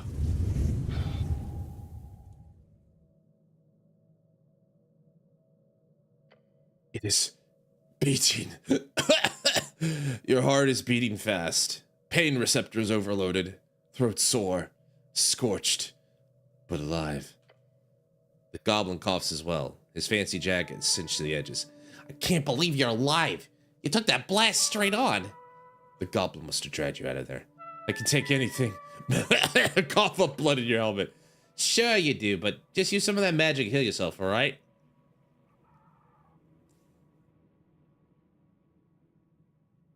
This hallway is like really close to Goblin Garden. You really didn't know about it? So you don't know a lot about the city below, do you? Things change here. A lot. There's a reason why this hasn't been turned into apartments after all these years. Looking back, the hallway has no marks of being filled with flames. For the same reason, it's still functional. It's a magic trap. As you dust yourself off, Snell squints at the strange paw prints on the walls. Wait, I think I know this. These marks. This is where you can deactivate the trap. Let's check them out. Terrible, terrible hallway. There are 2 faint paw prints here, one on each side of the hallway. I think traps like these are the least favorite part of the job. You got any thoughts on these paw prints, Snell? I feel like it would be very silly behavior to go around touching paw prints in the city below, but honestly, considering the strange traps I've heard of, wouldn't surprise me if this is some bullshit puzzle. Bullshit puzzle? Yeah, it could be something like we have to press both of them at the same time, and while that deactivates the trap or whatever. It's worth a try, I suppose. What's the worst that could happen, apart from being polymorphed into a rust monster or something? That won't happen, will it? No, of course not, cleric. Intense sarcasm. A defense mechanism. You get into position, look over to the companion at your left paw. He reaches up after a moment of hesitation. Yeah, this is magical. You see him shiver at the realization. Nothing more than that. Try pressing yours. The goblin jumps back. A deep groan from the walls. Did it do something? The fuck is that ticking noise? An ominous sensation. As you peer into the hallway, you see something appear on the wall. Is that writing? At the entrance, a whirling mess of faint light appears into a stable shape. Enthrad and par y paribus. Some kind of eldritch language? How horrifying. What? No, it's just cat speech? I can read this? Kind of? Let him focus. He stares at the text and mumbles to himself. It says, Anna, as a pair? And be probed? I don't want to be probed. No, wait. It's a test. Enter the hallway in pair and be tested. I'm ready. What? Are you? The goblin takes a deep breath through clenched fangs. Okay, on 3, 2, 1. Wait, on 3 or 0? Now! I love that. Two of you step forward. In hesitant unison. Stern. Heart beating fast. How far are we gonna... Shit, stop! The text! You both stop halfway, looking at the magical lettering on the wall. Al son divino, la puerta se abría. Oh, gods. You can read it, right? It's not like I took formal lessons. I just picked up a few words here and there. He's sweating, the feeling of dread growing in his heart. A clicking sound starts to echo out in the hallway. Tick, tick. Gods be damned. Okay, hold on. I got this. Al sun divino. That's a divine song. Sun, the light of the day. Yeah. Puerta is door. Listen to the divine song and the door will open. Your doom is near. Doom, the lair of a lich. Okay, cool. Yeah, very cool. He bounces around the hall very erratically. The ticking is kind of a song. A rhythm, at least. He's shaking. That ticking. Oh, it's kind of catchy. You're clearly supposed to move forward in the rhythm with the song. But without knowing it intimately, it'd be incredibly difficult to follow it. Trust my instincts, pray to earth. Riz is probably my strongest. Before I do that, I'm gonna take a heal. 10 hit points, nice. All right, DC's 10, I got +2, +1. I got it's also the lowest. I take what I can. Your strength focuses on divinity, that unreachable goal. One you will never obtain, since you'll die here, by fire, in this ancient trap. My people, my sons. Cleric, are you praying? His tone of voice makes it sound like he's thinking, great, so this is how I die. You who trusted in me, I am your keeper as you are mine in times of fear. You realize as the ticking enters your body, it's the same rhythm as the prayer. What? How? Why? Who knows? But never mind reason, it's time to act. The ticking is the river chant. It's the river chant. I'm sorry? The ticking. It's the river chant. You know it? The prayer? I've heard it, but... Oh. Okay, I get it. The goblin has no idea what you're saying, but he trusts you somehow. Well, what are we doing? Follow my lead. Count from 3, step 4 on 0. Tap, tap, tick, tick. Rhythm lives in your soul. It must have been passed down. It lives inside your joints. The power it wields over you is indescribable. You've repeated this prayer, this chant for unity and enlightenment, for reasoning and meaning. Take a step forward. 1, 2, 3, 4, 5. 1, 2, 1, 2. The goblin keeps up, each step forward made with trembling adrenaline-fueled fear. Take the final steps. 1, 2, 3, 4. He mows as he joins you in those final steps. 3, 4, 5. Oh shit! We're out. Oh, gods be good, we're out! Crane and groan in the ground to keep yourself from crying. Cleric, look! He points to the wall once more. Another line of shifting magical text appears. Passad libres por mandato celestial. It says we can pass liberally by celestial mandate? Hells yeah, we can! Liberally? That sounds like feel terrible, feel awful. Literally, it sounds like Feast trying to bullshit. Liberally, that sounds like a Gallus bullshit. Liberally, it sounds like something I'd support. Fellowship. Liberally, so this isn't the time for place for politics now. Feel apolitically. Feel like shit. First of all, that's not what it is. Secondly, I got it wrong. It says pass freely, I think. So I guess we can come and go as we please now. You okay? Yes. Lie and get up. Your companion lets out a small laugh. The type of laugh you only get after winning against impossible odds. I'll be honest. He mutters, slumping down the hall a bit further down the hallway. That's a lot worse than mass torsion. Mass torsion, an infamous spell that causes all testicles to twist, turn, and clench. It's horrific. Yeah, that sounds bad. Glad we didn't have that. Take a few more steps down from the hallway of doom. The goblin's gaze flits around, dancing from tile to tile. He's looking for more traps. Finally, Snell seems to let out more at ease. He lets out an exasperated sigh. I need a goddamn breather. Sure. We'll take a minute. With a groan, the goblin noses soot on his jacket, brushes it off. This isn't exactly my first trip, but we usually hire third parties to disable them. You ever hire any clerics? Nah, not during any of my time. You guys aren't exactly available for underground chicaneries these days. They'd be unstoppable with that power. Oh, God. Rooting around in his pouch, Snell finds a tiny green sphere. He smacks it against the ground, and it begins to flutter up into the air. A sprite spirit. Cool sprite. Thanks. Sadly, it's my last one. Then the goblin leans back against the dungeon wall, making sure to check for any trap mechanism beforehand. Look, I work mainly in Upper and Lower Tolstead. The city below is not my responsibility, usually. So apologies if I don't have these magically shifting tumbles memorized like some veteran adventurer. I apologize for not manifesting a divine intervention. Yeah, you should work on that. So you've heard the city below changes from time to time. Most people believe it a myth. The old god used to deal with the tunnels all the time, but since Earth's death, that work has been entirely regulated to the 3 goblin tribes.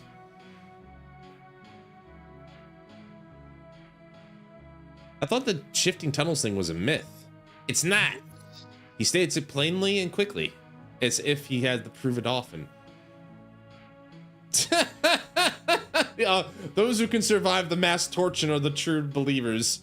They are the ones who get to chosen to live. This place, it's real close to the garden, right? Sure. Wasn't there here a couple months ago? Between the garden and the water lane sewers, I'm 100% sure they're a slanted hallway full of frozen spikes. We boarded them up as well as we could at the time. Boarding up. That only lasted a couple hours. It moved around? Yeah, it moved around. All this shit does. The esoteric madness down here was mostly managed after the conquest. The correct way of referring to the historical event in which humans founded Nordic. Most humans, however, refer to it as the Reconquest. The Reconquest, a historical event in Nordic. It began with Earth's landing in 466 and said to have finished by 468, when Earth finished eradicating the trolls who roamed the ruin in Tolkental. It's a point of contention if it should be considered a reconquest or just a conquest, as no humans had ever lived in the location before. Troll, a monster native to Askin. They exist in broad categories, from small and mostly harmless green trolls to mutated volatile cursed trolls. They vary in intelligence, strength, and organizational abilities, but they are a core enemy of the Earthfolk, whose Earth had destroyed their rising kingdom during the late Arcane era. Green trolls, standing only slightly taller than the average human, these trolls live among the moss and stone of Ascani woods. They are hunter-gatherers, and seldom organized in anything resembling civilization. Though they mostly avoid humans since the conquest, they are known to attack travelers and raid settlements near the territory. It still rises at times, in spurts of violence and esoteric randomness. I figured all the shifting calmed down after the conquest. It didn't. Well, I mean, from what I understand, your dead god and his paladins used to keep things clean. Nowadays, it's getting weirder by the day. But hey, now that you're here, you can take on this esoteric bullshit, right? Esoteric bullshit. Whenever the weird thing, unstable magic around yours coast makes things a bit too wacky. People didn't say this. Do well and I'll buy you a beer. Deal? Sure. Wait, you're not allowed. I'm not, no. Ah, shit, I keep forgetting you're like an actual cleric. No alcohol at all? I love the way that text just rolled down. Of course not. Intoxicants are the work of evil and chaos. As clerics, we must abstain to maintain our fight against discord. Plus, we cannot remain cloud our minds. We must remain vigilant so we may fulfill our sacred quests and make sound judgments upon. I just don't like the taste. Oh, well, you tried it at least.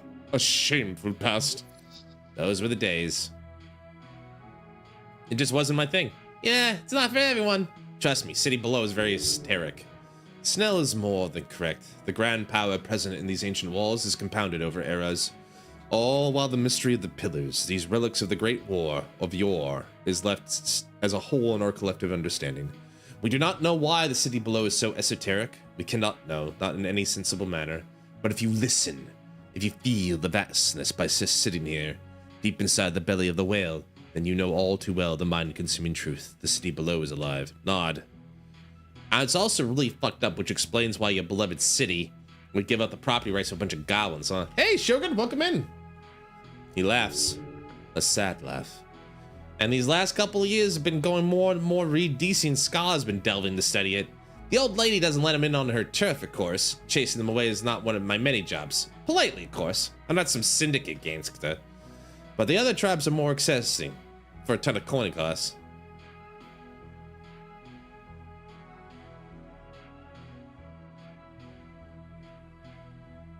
You know, I wanted to know more, but I'm also getting a little tired, so we're gonna wrap. I'm gonna see if we're gonna do this. Move towards. It's good to see this. See what? Positive interaction, imminent. Comment on the niceness of this unity. It's nice to see. It's see this, the city and the goblins working together at last. Your companion loves the echoes of your words to die further in the hallway. A faint smile on his face. A conflicted smile. Hey, you ever meet him? Him. Who? Earth. The goblin asking you about your god? You must be growing interested in religion, having witnessed your example. Oh, how interesting to see him broach such a topic. He was surely focusing on the genocide. I never got the chance. Smell nods. First generation post-Earth, eh?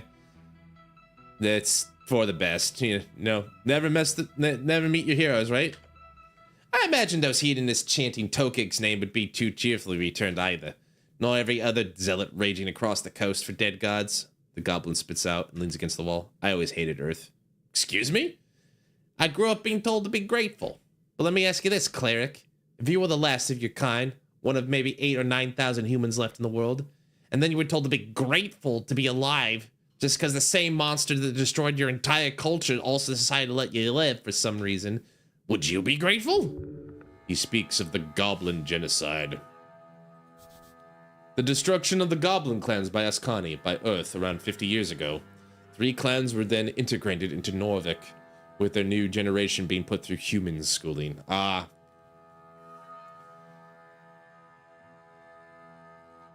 The goblin genocide was Earth's greatest mistake.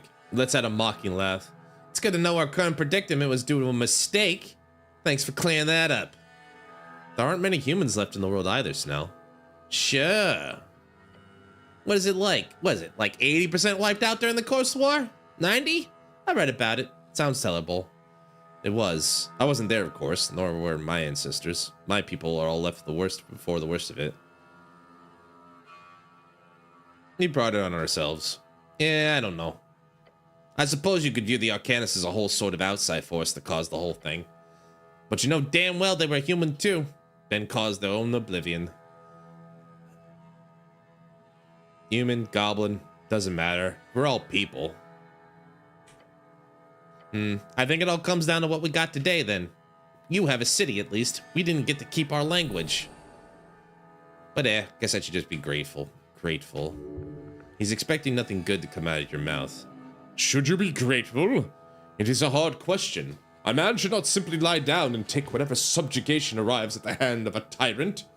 But sometimes a man must also make a difficult decision to protect those he loves. The goblin wants you to tell him you share his anger, obviously. If your people fell, then they did not have the power to live. It's as simple as that.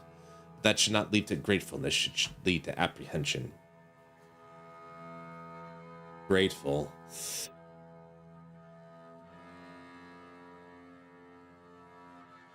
I I don't know. If it was me, I think I'd be very angry. I don't know. I feel like either I would say I don't know or I would feel I don't know. 2, I think, is very understandable.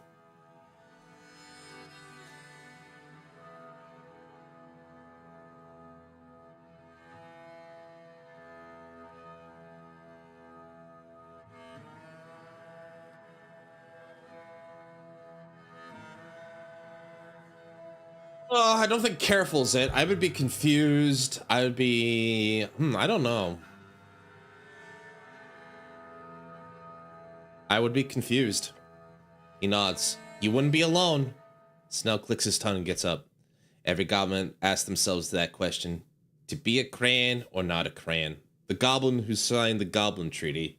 He served Earth for many years as a warrior of Norvik. The Goblin Trader, the one who signed the Goblin Treaty, giving away everything to Earth after the Goblin Genocide. Sometimes goblins invoke his name to call another goblin a human lover. We all got answers. What to do when the past is erased? He groans and shakes his legs a bit. They must have fallen asleep from sitting on the dungeon floor. Some focus on building something, culturally or politically. Some try to get rich in this new free strider world. Some of us, we... Your voice trails off. He stares back into the fire early. You hate Earth? The goblin nods. A little bit of hate. Yeah. Afterwards, I only do one thing, cleric. I serve Lady Sageleaf. Turns back to you, his expression calm. That's enough for me. Your heart is beating fast. You can hear it. Every word out of Snell's mouth is tinged with generations of pain. His father, his father's father, who was slain by the god you uphold as the highest good. How does that work? The answer is it doesn't. Earth destroyed folk. He's personally performed multiple folk mord on his band. It's not that something you or any human of his creed will ever be able to ignore. Not without bleeding your souls dry. Folk mord, dwarven tord, meaning genocide. It was originally coined by Aziel himself, who used it to support the idea of folk rights. But rights inherent to all sentient beings, regardless of folk. I've been doing a lot of yapping. I feel like I've just been talking for 3.5 hours straight. Rights inherent to all sentient beings, regardless of folk type, sex, nationality, ethnicity, language, religion, or any other status. Originally spread by Asgul, and is today a hotly debated topic. Sex. Dwarven for the number 6. Never stops being funny. Sex. A beautiful union between those who carry the burden of life upon their souls. I was about to hydrate, Hatch, and then the cap was still on. That's better. Thank you for the hydrate, Edge. Your companion looks at you for a while. His yellow eyes seem to behold you, seeking another answer. This one's on me. What? This, short rest. It's on me. Lovely. The sprite light fizzles out just in time. I'm good to go now. All right, that was a lot. Traps? Something's off here.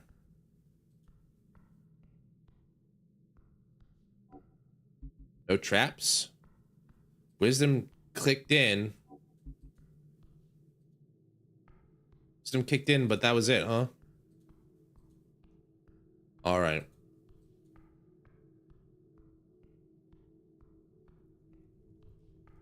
HWBT? Okay. There's a river over here. Someone living down here? Where do we go? How do we get here? The sewers. Found a new area. All right. I think I'm going to save here real quick. Great to save a new file. Can I make... Oh, I can call it. What? What? What do? I think I need to get investigate. Investigate. What do I think I need to investigate? Okay. Let's go to the menu. All right. So that's Esoterric Ebb. We still got a lot to go, it looks like. But I hope those are some people we'll get to meet. They look neat. It's an interesting game. It's an interesting game so far. I'm definitely interested in playing it some more. Not sure how far we'll get, but like I think it's got the right humor. It's got the right zazz for it. It's got a lot of good stuff. It's cool. I'm looking forward to playing some more. We'll probably play it some more maybe next Monday. But right now, kind of just want to take it easy and go here. But thanks everybody for hanging out with me tonight. Appreciate it. Atchfee, Shogun, Galley, Shizu, Alan, BB. Let's see who else. Lenarl. I will give you that back in a minute. There, she's a Dreamer. Yeah, I think that's everybody. So thanks everybody for hanging out tonight. I'll give you that back at you. I'm just gonna go stretch. I'm gonna stretch all right when I go to bed. This is interesting. Thanks for Shizu. Thank you for being here. I really appreciate you guys being here. All right. So we'll play this again on Monday. I think we'll play this on Monday again. We'll play some more of this. It seems interesting. I just got to be able to like prepare my throat. But anyway, so Thursday, just to let everybody know before we kind of close out here. Thursday, we're going to continue Nikkei. I believe part 2 of the 2x2 love event will come out. And I'm really interested to try that the dating sim stuff. We're veered hard right into the privity arc, but then we'll come back up and then we'll go down the Arcana route. I think that'll be a lot of fun, but I'm looking forward to that too. That'll be a fun day. And then Friday, we return to court with Case 5. And then Saturday, well, I'm getting a new game, and it's about walking. A lot of walking. I know that's the simple. That's the kind of really dumbs it down, but it's an interesting one. I hope that that'll be just like a chill vibe kind of thing for us. But what do you say before we call it? Let's go say hi to somebody. Let's see.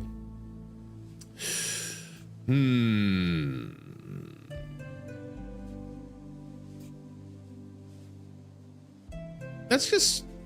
I have 2 targets in mind, but I think just to be nice, let's go say hi to our fox. Let's go show Fox. Let's go show Coco some support. Let's see how we do it. All right, I got it.